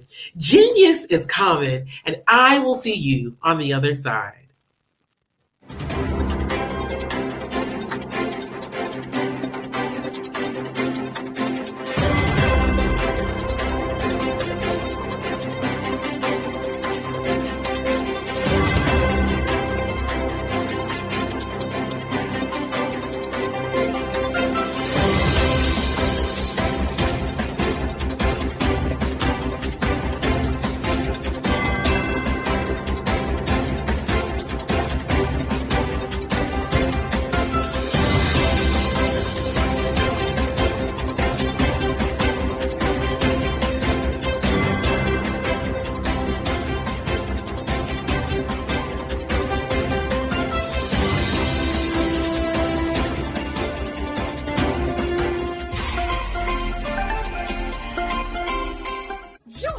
Dr. Eric Kelly III and a host of phenomenal speakers from all around the globe for this 7-day virtual event that you don't want to miss. The mission of the Black Business Expo is to raise scholarship money from kids all the way from high school, all the way from college. The Black Business Olympics is one of the largest Black business showcases in the world. It is an opportunity for businesses and companies to showcase their businesses globally. We are going to be giving away laptops up to $5,000 away to students. Again, I'm Olivia Appleberry, the founder of 2 Cents Finance and one of the speakers for the expo. I am so excited to see you there. For more info, go to www.blackbusinessexpousa.com or call 919-308-9090 and hope to see you there. I am Black Business. From the moment I wake until the time I sleep. Yes, I am Black Business. I am Black Business. Tell me, are you Black Business? I am Black Business. Do you support Black businesses? Listen, I support Black business because I am Black Business. Black Business Expo, one of the largest business showcases in the history of Black business in the world. The world! Sign up today at www.blackbusinessexpousa.com or call 919-308-9090. I am Black Business. I am Black Business. From the moment I wake until the time I sleep, I am Black Business. I am Black Business. Are you Black Business? I am Black Business. Do you support Black businesses? I support Black business because I am Black Business. Black Business Expo, one of the largest business showcases in the history of Black America in North Carolina. Sign up today at www.blackbusinessexpousa.com or call 919-380-9090. I am Black Business. I am Black Business. From the moment I wake until the time I sleep, I am Black Business. I am Black Business. Are you Black Business? I am Black Business. Do you support Black businesses? I support Black business because I am Black Business. Black Business Expo, one of the largest business showcases in the history of Black America in North Carolina. Sign up today at www.blackbusinessexpousa.com or call 919-380-9090. I am Black Business. I am Black Business. From the moment I wake until the time I sleep, I am Black Business. I am Black Business. Are you Black Business? I am Black Business. Do you support Black businesses? I support Black business because I am Black Business. Black Business Expo, one of the largest business showcases in the history of Black America in North Carolina. Sign up today at www.blackbusinessexpousa.com or call 919-380-9090. I am Black Business. Dr. Eric Kelly III and a host of phenomenal speakers from all around the globe for this 7-day virtual event that you don't want to miss. The mission of the Black Business Expo is to raise scholarship money from kids all the way from high school, all the way from college. The Black Business Olympics is one of the largest Black business showcases in the world. It is an opportunity for businesses and companies to showcase their businesses globally. We are going to be giving away laptops up to $5,000 away to students. Again, I'm Olivia Appleberry, the founder of 2 Cents Finance and one of the speakers for the expo. I am so excited to see you there. For more info, go to www.blackbusinessexpousa.com or call 919-308-9090 and hope to see you there. I am Black Business. From the moment I wake until the time I sleep. Yes, I am Black Business. I am Black Business. Tell me, are you Black Business? I am Black Business. Do you support Black businesses? Listen, I support Black business because I am Black Business. Black Business Expo, one of the largest business showcases in the history of Black business in the world.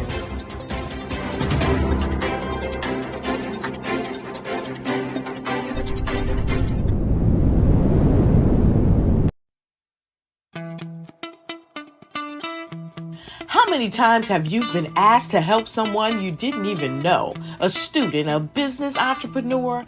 Or did you ever even ask, where did they end up? That business, that friend, that entrepreneur. Well, just maybe they ended up in a gang, bankrupt, homeless, or worse, dead. Maybe they turned to crime, drugs, and alcohol. Did you ever wonder? Did you destroy their dream? Or was your life always so easy? At the Black Business Olympics, we started a movement to help students complete. Give them hope and foster success. Help them to leave their dreams of providing laptops, computers, and up to $5,000 in scholarship funds. Today, we ask you to help a student, a business owner, or an entrepreneur to realize their dream by sponsoring them, supporting them, and buying from them. Consider this. With $1.6 trillion in our Black community, we only ask for a small donation for our students, our businesses, and our entrepreneurs. And you can change a life today. So I ask you, what are you going to do? Sit on the sidelines and watch our students in high school be losers, miss out on their dream from lack of resources?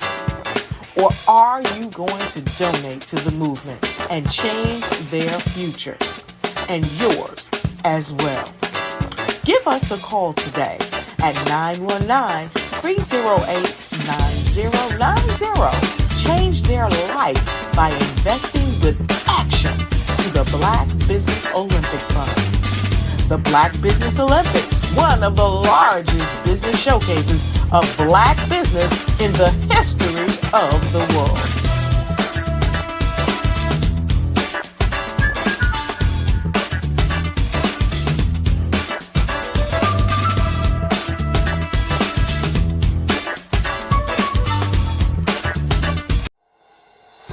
Introducing Electaworld. The metaverse is widely being labeled as the next phase in human evolution. This second world is no longer just science fiction. AR and VR are coming together to form new communities and limitless possibilities, powered by a brand new kind of money, virtual currencies. Our world will be eco-friendly, emitting near-zero carbon, and feature Electa motors and their full fleets of green electric vehicles. This will create real business opportunities where users can actually earn real revenue. Electaworld will be completely free of all types of discrimination. No race, gender, sexual orientation, national origin, or any other type of discrimination will ever limit you in Electaworld. Electaworld will feature around 3,000 plots of land of various sizes for sale in year one, with a heavy focus on commercial land and luxury residential real estate. More details coming March of 2022. Electaworld. Join the new evolution.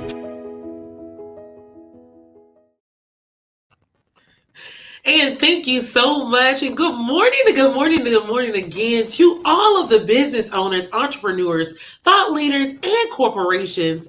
Welcome to the Black Business Network. My name is Coach Kimberly Williams, and I will be your moderator for this morning's Black Business Network. The Black Business Network is a 24-hour business network showcasing Black businesses, business owners, entrepreneurs, and thought leaders worldwide. We have speakers from North Carolina, London, Singapore, Africa, Japan, and cities all over the United States. The Black Business Network is a global community sharing its business knowledge to empower, inspire, and educate businesses about business. So, I'm so excited to bring to you another phenomenal speaker today. And that speaker is speaking on mastering the art of communication. Her name is none other than the Dr. Tandra Price. And Tandra Price is the founder of multiple networking communities focused on serving and supporting women. As a sales professional with 20 plus years of experience, Ms. Price has trained hundreds of entrepreneurs to master the skills to develop relationships, build and create and monetize opportunities that result in residual income through plugging into the power of networking. She has worked alongside some of the most influential multi-million-dollar leaders in network marketing industries. And therefore, I present to you none other than Ms. Tandra Price. Hello. Thank you so much, Coach Kimberly Williams. That was an amazing introduction. Thank you so much. You are very welcome. I'm so pleased to hear you today talking about networking. Yeah. Remember that genius is coming, and I will see you on the other side. Awesome. Well, thank you, everyone. I'm so excited to be here. Again, my name is Dr. Tandra Price. I am a renowned international speaker, accomplished two-time best-selling author, network strategist, and the proud owner, editor-chief and publisher of Tapped In magazine, where we are really widely recognized. Our magazine has an edition that caters to 4 publications, which is women, men, speakers, and authors. Tapped In magazine really helps solve the problem in making it easier for entrepreneurs to spread their message and expand their network to reach a broader audience. So today I want to talk to you about mastering the art of communication. And I want to really talk about 5 points in mastering the art of communication. The first point that we're going to talk about is, how do we really start a conversation? How do we really get the conversation going? Step 2, we're going to talk about when is the best time to network? That is really a big question that a lot of people ask. When is the best time to start networking? The third thing we're going to talk about is what's your plan when it comes to networking, and how can we effectively and effectively make it master for you? The fourth was how do we really incorporate LinkedIn into our conversation? LinkedIn is a huge platform that we really want to take a deep dive into, and how do we really master that in bringing conversation to the forefront? And lastly, we're going to talk about how can Tapped In magazine actually help you with accomplishing your goals into networking. So I really want to start because it was brought to my attention that approximately every 2 minutes worldwide, a conversation is taking place. Now, that conversation can be taking place whether it's through face-to-face, phone call, it could be doing video chat, messaging app, or any type of social media platform. And it was really astonishing to me because, as many things that go on on a daily basis, and as we're using this particular technology, I can see how approximately every 2 minutes that a conversation is really happening. But one thing that we don't kind of sometimes realize, that when we're starting a conversation, that we're really doing some things that we do automatically, just on what I want to call autopilot. But really, how do we kind of take a deep dive into our conversation to make sure that, we're really kind of getting what we need out of that conversation? So I want to share with you just a couple of different things of how do you really start that conversation. So a lot of times we want to start the conversation off by just introducing ourselves. It's really kind of the simplest and easiest way to start a conversation. A lot of times when we're actually meeting someone for the very first time, we're either smiling, to start a conversation, or we kind of tend to shake hands, just kind of getting the conversation going. Normally handshaking goes when we're more in a professional setting, and a smile normally goes just when we're in a general setting. Maybe when you're out and about at an event or something and you just start smiling, that's a general setting. More of a personal setting is if you actually at a networking event or you're meeting someone on a one-on-one meeting, we normally do that firm handshake. But that's kind of really a way, that's kind of how the conversation starts going, hello, how are you? And then you start shaking your hand. The next step we want to talk about is, how do we really keep it going? Well, we ask the question. Right? We always want to ask a question and kind of get it immediately started. Just think when you're out and about, or when you're in whatever type of setting that you're in, normally we always ask a question, how are you? How are things going? That's our typical question that we ask. Sometimes we don't even realize that we're doing these particular steps. Like I said, we're always on autopilot. But the next thing we want to do is ask a question. And sometimes that question, again, is just simply is, how are you doing? How's today? How's things going? A lot of times when we're talking about conversations or starting a conversation, is that we always want to ask for advice. That's another way. When you're out and about, you want to be able to ask people, for some helpful knowledge that they have. A lot of times it makes the conversation kind of goes even further. Say for instance, if you're out buying a shirt, or if you're at the, grocery store, you may say, hey, what do you think about, watermelon season is coming. And so a lot of times, people can kind of start a conversation in that area, just giving you some examples. Or if you're out buying a shirt or something, what do you think? The blue looks better or the red looks better? You just kind of asking someone for advice, because that's going to, again, keep the conversation going. And my most famous one is always giving a compliment to someone. When you meet someone for the very first time, and you want to kind of keep the conversation going, we tend to say, oh, you know what? Oh, your shirt looks amazing. Oh, where did you get those shoes? I mean, they are beautiful. Oh, you just kind of want to keep the conversation going by giving a compliment. That's one of the best ways. A lot of times too, another way we can talk about starting a conversation is actually just being observant. When you start a conversation about something that's surrounding, something that's in your area, that you can kind of generate a conversation. Give me an example. Say if you're at the gas station and you look like, oh my God, it looks like it's going to rain today. That again, because you're observing your surroundings, will give you a way to start a conversation with someone else. And humor is always the best one. Kind of coming up with something funny or a joke or something. Making a person laugh is a great way to start a conversation. But one of the things too is that when we can share a personal story when we're in the midst of a conversation, keeps it going. We know that stories are famous for everything that they do, but we want to make sure that we can share something personal that maybe could be a testimony in relation to someone else to kind of keep the conversation going. So those are kind of some things that we do automatically when we're starting a conversation. Like, how do we get it going? Those are some ways that we can do in force, getting the conversation going when we're actually meeting someone for the very first time. Kind of keep it engaged, keep it going, keep the motor running when you're talking about starting a conversation. Come up with some things outside of the box. Make sure that you can make yourself seen and rememberable when you're actually starting a conversation, because a conversation can lead to so many more opportunities. I do know two things that's so important that helps us to be able to monetize is knowledge and conversations. Those are two things that I know for sure that can be monetized for years and years to come. But we got to make sure that we're making sure that we're maximizing and effectively doing our conversation. Now, a lot of times people ask me, when is the best time to start networking? I get that question so many times. When is the best time to start networking? right now. Right now is the best time to start networking. Networking is not a short-term process. Networking is a long-term process because why? We're building relationships. We're building relationships that takes time to develop. See, just think about it. Whenever you get into a relationship or you meet someone for the very first time, you have to nourish that relationship. You have to keep it going. You have to, put some effort into building that relationship up because we're building the know, like, and trust factor with everyone that we meet, anyone that we want to start business with, anyone that we want to, have a long-term effect with. We have to nurture that relationship.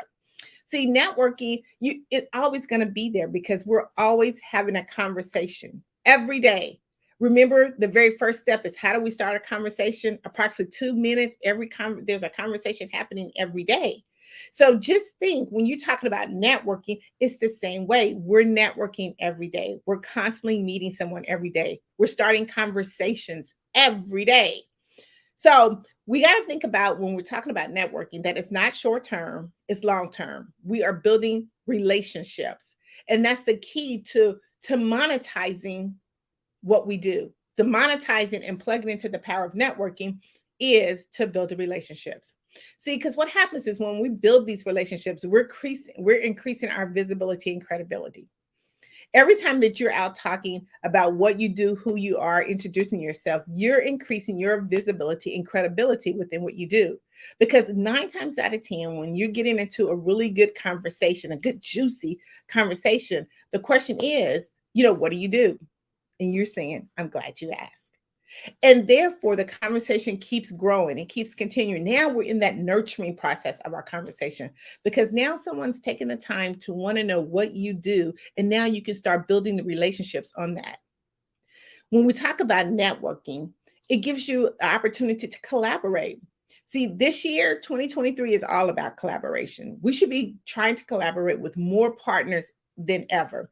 See, what's the good thing about networking, which is what I really love, is that, you could take what you do, collaborate it with someone else and build a bigger network. See, a lot of times we kind of hold back from that, but we shouldn't hold back. We should be trying to look at different partners that we can collaborate with to expand our network, to be more valuable to our customer and offer more products and services. It's okay that we can collaborate. A lot of times people or consumers think, I don't think I want to collaborate. But yes, not right now. 2023 is the year to collaborate. It's the year to build your network even bigger, better, and stronger. Add more value. I always call it the resource bank. Keep putting more stuff into your resource bank. So when your customer comes to you and they have a problem or concern, you're able to help them. You're your one-stop shop. They don't have to go any further. Not only does networking does all your collaboration, but it helps you build brand awareness. See, we have to make sure that, we're seen, heard, and noticed. And how do we do that? We do that through the power of networking. We do that through starting right now with networking. See, we want people to know and recognize our name when they hear it, or when they see our colors or our brand or our logos. They want to know, oh, that's Tandra. Tap In Magazine, that's Tandra. She's a global. So when people see what you do and you're there showing up constantly, because remember, if you're not showing up, if you're not being visible, then your consumer or your customer is going to be doing business with people who are more visible than you. So that all starts with networking. When do you network? Right now. See, we have to start networking right now. We have to start collaborating right now. We have to be more visible than ever right now. Because all of those things help us to build business partnerships. We talked about collaboration. Now from collaboration, now we can start building big business partnerships. Because now when you get ready to go out and look for big corporations or sponsors, they'll see all your collaborations, all your efforts, all your visibility putting together. And they'll be like, okay, I want to work with you. I want you to be our partner. I want you to continue to be a part of what we're doing. Or guess what? I see you, and this is a perfect opportunity to partner up and do business with. See, networking, again, it's a continuous process. It's something that, it never stops. Again, we're building relationships constantly, long-term. You have to think about networking as a long-term goal, not a short-term. See, one thing I know that a lot of people don't like to network. But I think what it is that we really don't understand what networking is. See, networking is having a conversation every day. A lot of us put the term networking on it, but it's really having a conversation every day. We have multiple, again, approximately 2 minutes, every conversation is happening. And that's what networking is. Let's take the term networking off of what we're doing and just add the conversation. Networking should be, or conversation should be done consistently on a regular basis. Don't think of it part-time. Think of it as a routine. Think of it when you're actually putting together your marketing or strategy plan or your branding plan. You're networking, because look, every time that you have a conversation, every time you get up and go to a board meeting or get on a phone call, you are having a conversation. That is networking. But now we can take it just a little bit different and put it into more of a different perspective. So we can say, okay, this is networking. And what did we do when they actually say you have to go to a networking event, right? We got to have a plan. So that's our step 3. We got to have a plan when we're talking about networking. But what does that plan look like? If we're going to put the word networking on conversation, but remember, conversation and networking is the same. But if we're going to put the label networking on conversation, and when we get ready to go into a networking event, what's the plan? See, we got to have a plan before we decide to network in order to be able to maximize our time. And we want to make sure that we get the most out of whatever networking event we go to. Now, whether that's virtual or in person, you got to have a plan. Don't go into a networking event or be on a Zoom call, a conference call, or anything like that without having a plan. So the first thing that we want to talk about is do the research. A lot of times when you are invited to a networking event, or if you're invited on a platform to speak, you want to do your research. You want to find out who the organization is. You want to find out who's hosting it. You want to find out who's going to be attending that event. And you can do that very easily through the World Wide Web, right? Because of technology, we're able to find out more about people in less than 2 minutes, and we can do over having a cup of coffee. But we want to do our research first. Find out who the organization is, how long they've been around, how many times they've done this event. That's good research. Then you want to find out who's hosting it. And then you also want to do some research on the people who are hosting it, because the people who are hosting it normally have influential leaders that they have. And you can see if some of those influential leaders are some people that you want to connect with. See, a lot of times when we're invited to a lot of different events, we don't really do the research, and we leave so many opportunities to connect or have a conversation to help build our business. One of the things that they tell us to do when you actually sign up to do an event, say, hey, go to a Facebook page. So they want you to always join their group, because that's a community right there that you can start connecting with. So one of the things that I do with that is that whenever I go into an event or I'm signing up for an event, I always go to sign up for the Facebook group. And then inside that Facebook group, I always introduce myself. Remember, we talk about the very first thing, how do you start a conversation? You want to introduce yourself. And inside that Facebook group, I introduce myself, tell them a little bit who I am. Don't be long. Remember, when you're introducing yourself, it's not a pitch. It's just you're introducing yourself. You want to tell something about yourself that's memorable, that's something somebody can remember. Like, I'm going to give you an example. When I introduce myself, when I'm at different events, I am the networking ninja. Whatcha? See, people remember that I am the networking ninja because of my whatcha. So when you go into an event, go in there and introduce yourself, make yourself memorable. But you also want to be able to find out who some of the people are. And a lot of those people will sign into the Facebook group. And then you get an opportunity to go and at least introduce yourself to 5 people before the event even begins. Now, whether it's in person or it's virtual, you have an opportunity to introduce yourself to 5 people. First, you introduce yourself, and then you go in and see who else has joined the group. And then you say a nice hello, 2 or 3 words, 2 or 3, 4, 5 words to just introduce yourself. So now you're kind of getting the information about who you are and that you're glad that they're a part of this event and you can't wait to see them. So that's the second thing you want to do. And then you want to see if your ideal client is at this event. See, a lot of times we sign up for networking events or conferences, and sometimes our ideal client is not there. That's why you really want to do the research. We're talking about building the plan. And this is the plan. We want to make sure that we do our research before we actually get to the event. Once we're at the event, then we want to go in and do the different steps in order to connect with the people who are going to be at the event. You want to have a goal of at least meeting 5 people. So I've kind of already gave you an idea how if you sign up in the Facebook group, just about all of them have a Facebook group. You can now meet 5 people virtually. Now, if it's in person, you can see those 5 people that if they, because you've already met them, you can see if they're going to, you can be kind of now recognize them when they're at the event. So that's another way that you can now say, hey, it was nice meeting you on Facebook.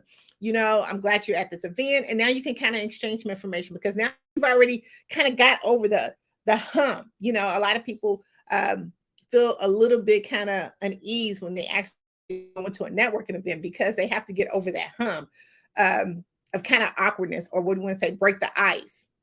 But now you've already did that because you've already met them on Facebook.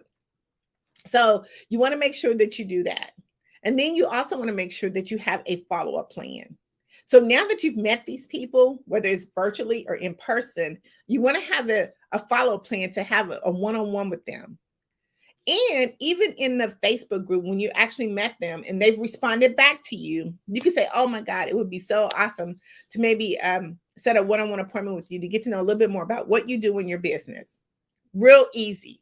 Just a few lines that you just want to say to them that, hey, I'm so excited to see you and to be here with you. But now guess what? I really want to know a little bit more about your business. So let's set some time together.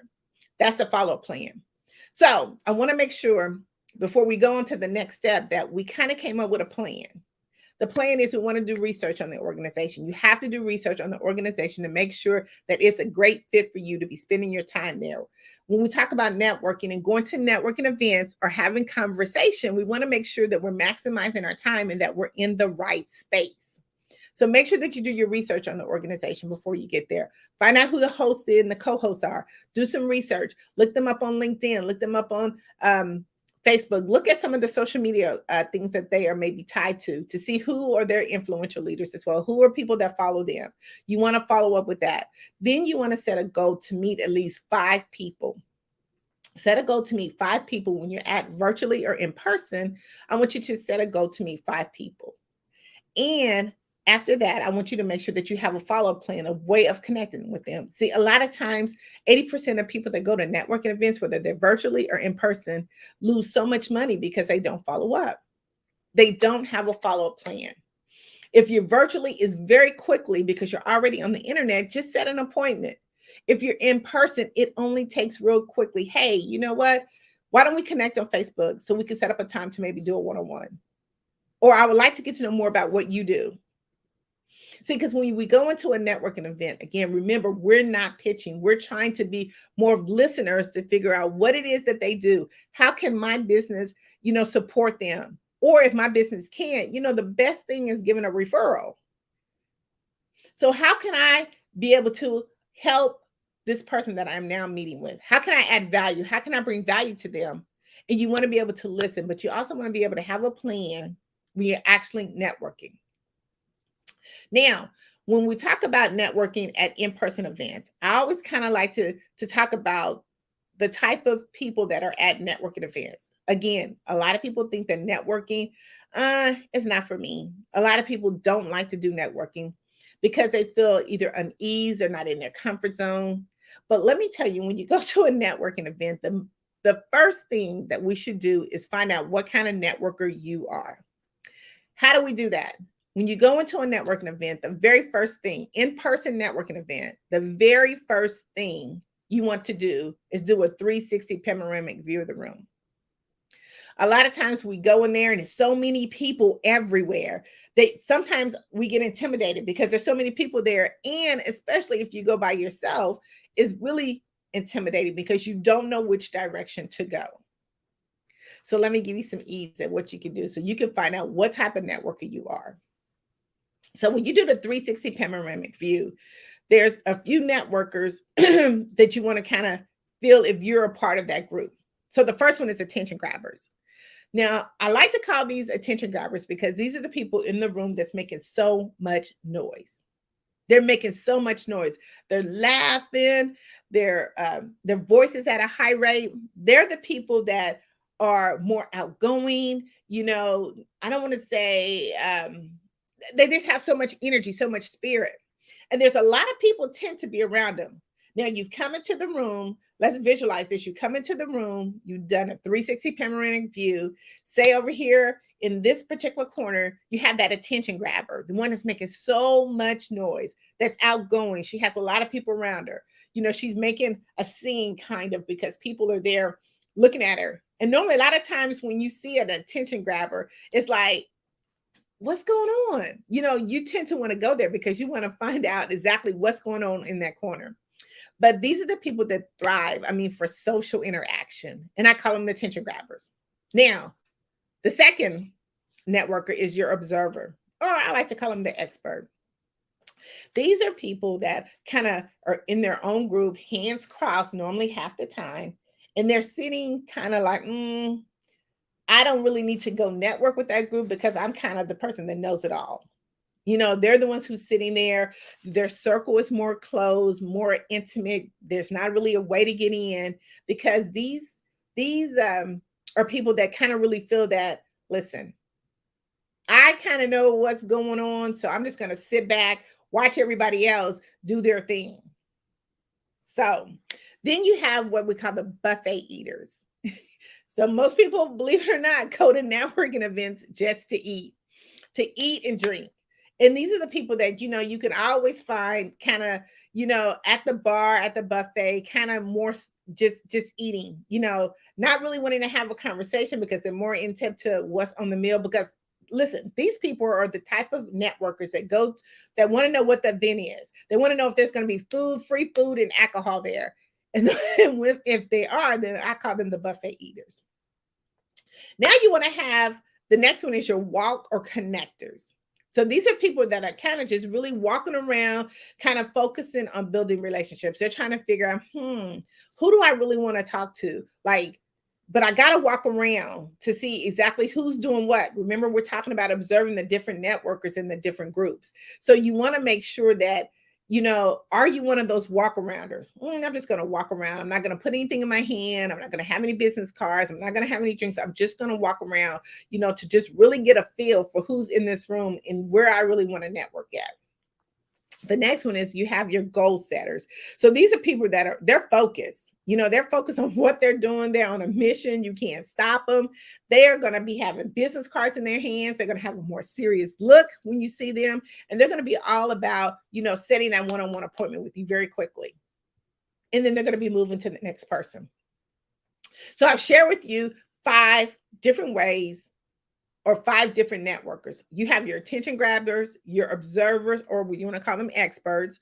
You have your buffet eaters. You have your walkers or connectors, and then you have your goal setters or strategists. So you have to figure out which one of those that you fall into. So when you actually walk into the room of a networking event, you're not intimidated. You know exactly where you're going because now you've kind of figured out, okay, I'm going to go over here because guess what? If I go to the attention grabber, I know that she's going to bring so much attention. If I go with the walk arounder or the connectors, they're going to connect me with other people. They're going to be like, oh, have you met X, Y, and Z? Have you talked to such and such? If I go with a goal setter, it's going to be kind of hard for me to kind of connect with that person because she's on a mission of her own, or they're on the mission of their own because they're trying to set their appointments. They come to do what they wanted to do to be able to maximize their time. They're going to get those 5 people. Now, if you're thinking about on a virtual aspect, and we've talked about in person, if you think about a virtual aspect, it's kind of the same. See, when you go on a virtual networking event, again, you have that person who's always doing all the talking. But see, one thing you have to do when you do on a virtual is you have to come off a camera. Make sure that you got your camera on so people can see who you are. People want to do business with who they see. So make sure that you come off of your camera. 2, make sure, again, there's no buffet eaters. But guess what? There are observers on there. There's people who are looking around to see what you're going to say, what you're going to do. They look at your background, like what kind of background are you in? What kind of setting are you in? Believe it or not, on a virtual, all of that matters. It matters too. Attention grabbers. Are you paying attention to what's being said? Can you make yourself memorable? Yes, you can on a virtual call. So think about that the same way. You could take some of those same ways or those same networkers and apply it to virtual. But we have to make sure that we're engaging at all times, no matter what type of network we are. When we go to a networking event, look at some of those that I've said, place yourself in one of those, and make sure when you go there that you actually maximize your time. Go and get those 5 contacts, have a follow-up call. Make sure that if you've been able to connect with someone before you got there, try to find them and connect with them. And even more so, even if you connected with those 5, remember, connect with another 5. Because the more people that you connect with, the more it builds up your pipeline, that you have people to talk to and connect with. But we definitely want to have a plan. You never want to go into networking without having a plan. A plan is so crucial to the success of what we do. A lot of times people kind of get fed up with networking because they don't have a plan. See, they don't know what, when it comes to networking or having a conversation, how do we move this forward? How do we keep it going?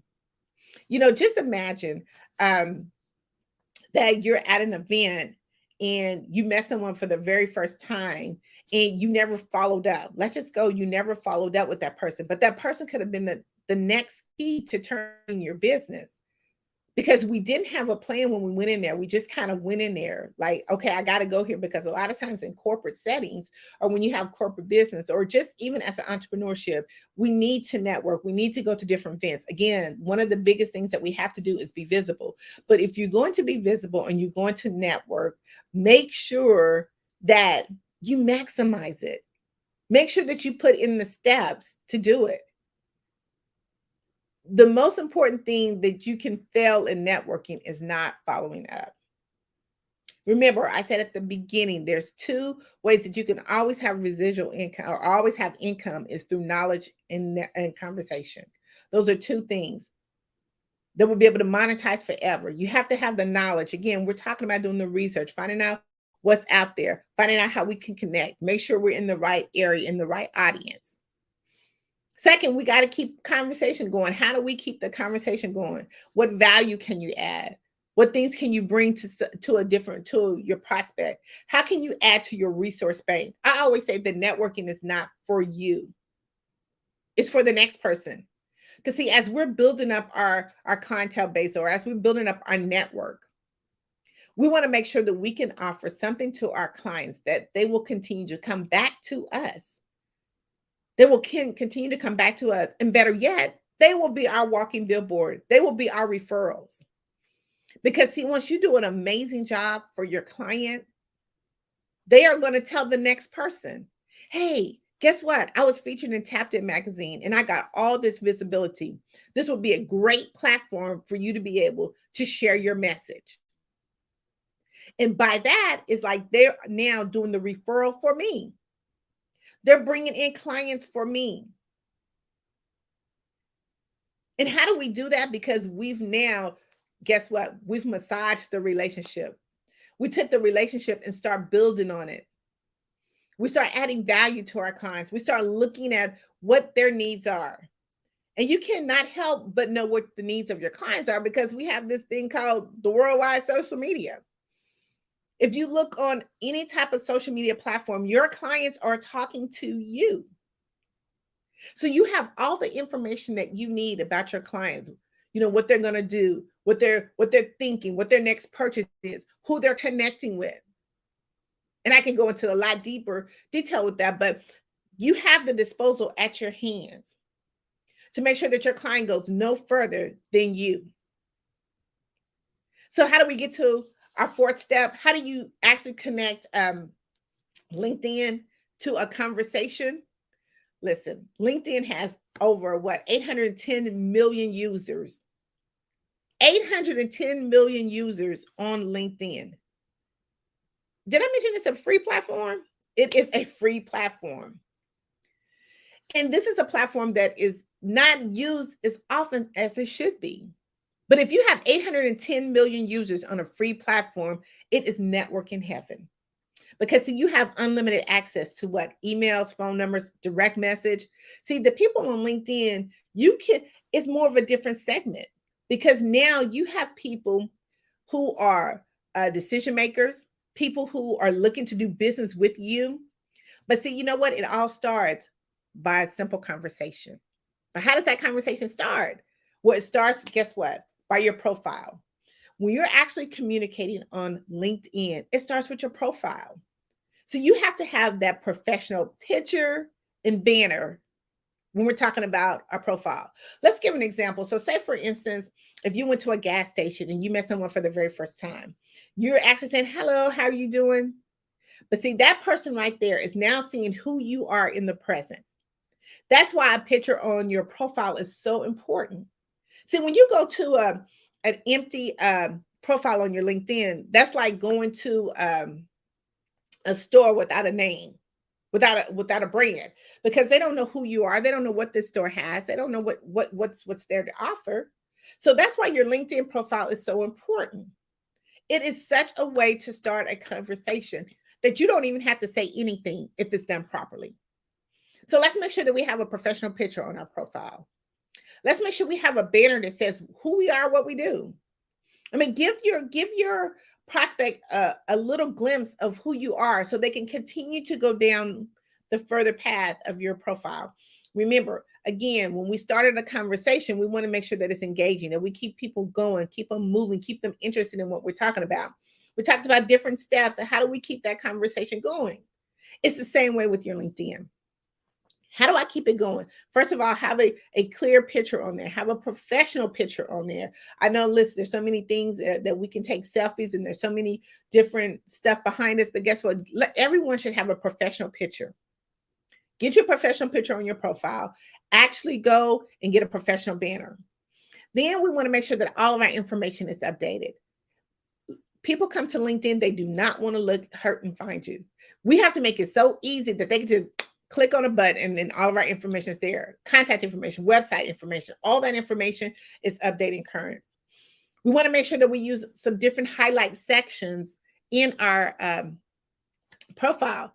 Like, give as much information up front. LinkedIn has also changed its algorithms just like Facebook has as well, and a lot of the other things. Now they're moving things up further. So when a potential prospect comes onto your profile, guess what? It's eye level. They can see everything. They can see your banner. They can see, who you are. Make sure your title's correct. They want to see highlights. A lot of times you want to make it so easy for that potential prospect to get as much information about you offhand. And guess what? They just click a button and say, hey, you know what? I was able to look at your profile. Would love to have a one-on-one appointment with you. See, the more that you have that detail, the more that you have that crispy clear, then all the information comes to you and be able to have a conversation, an appointment.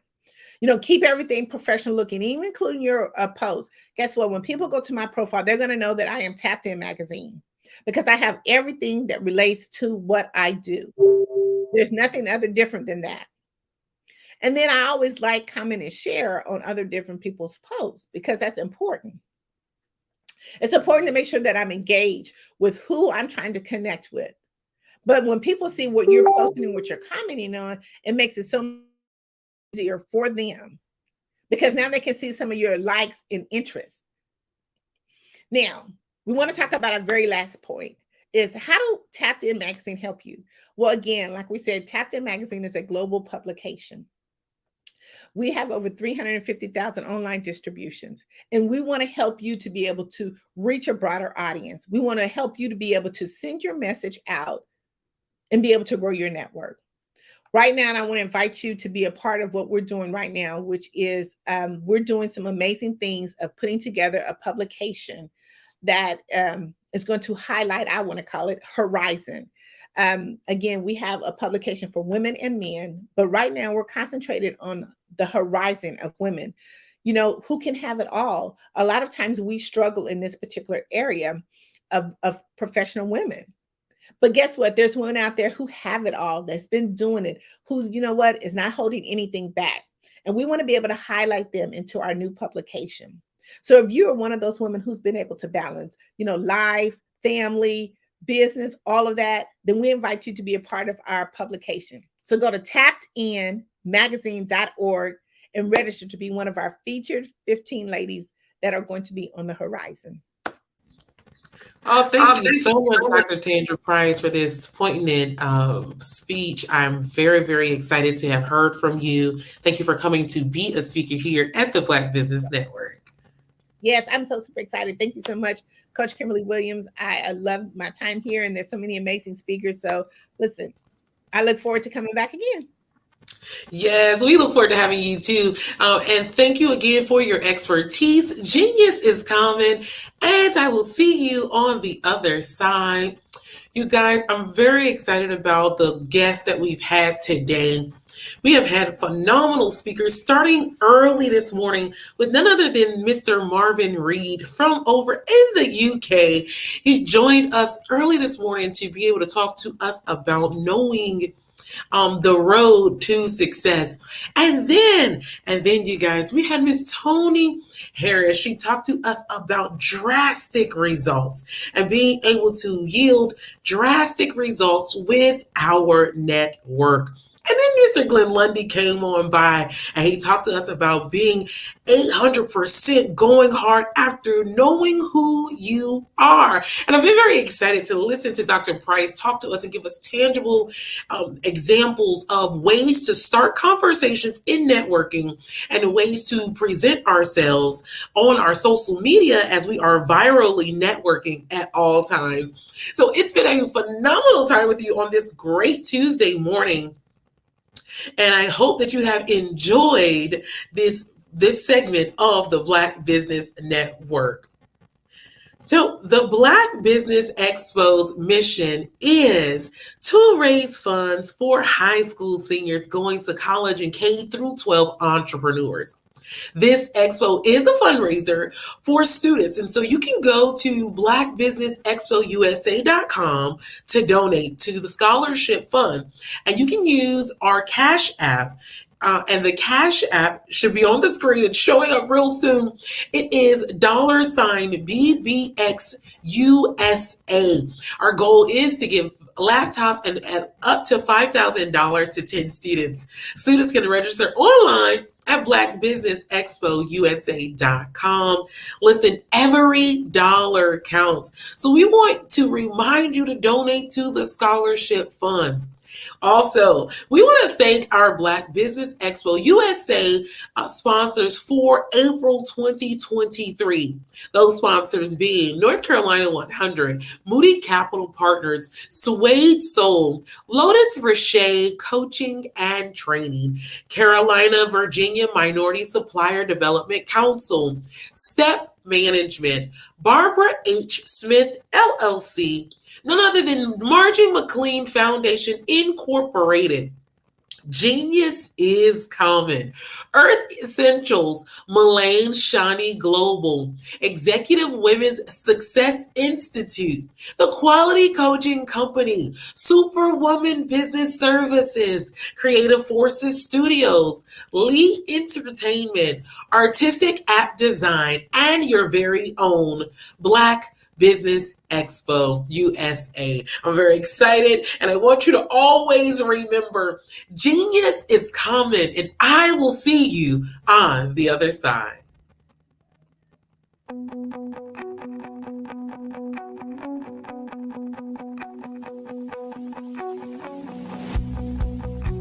I am Black Business.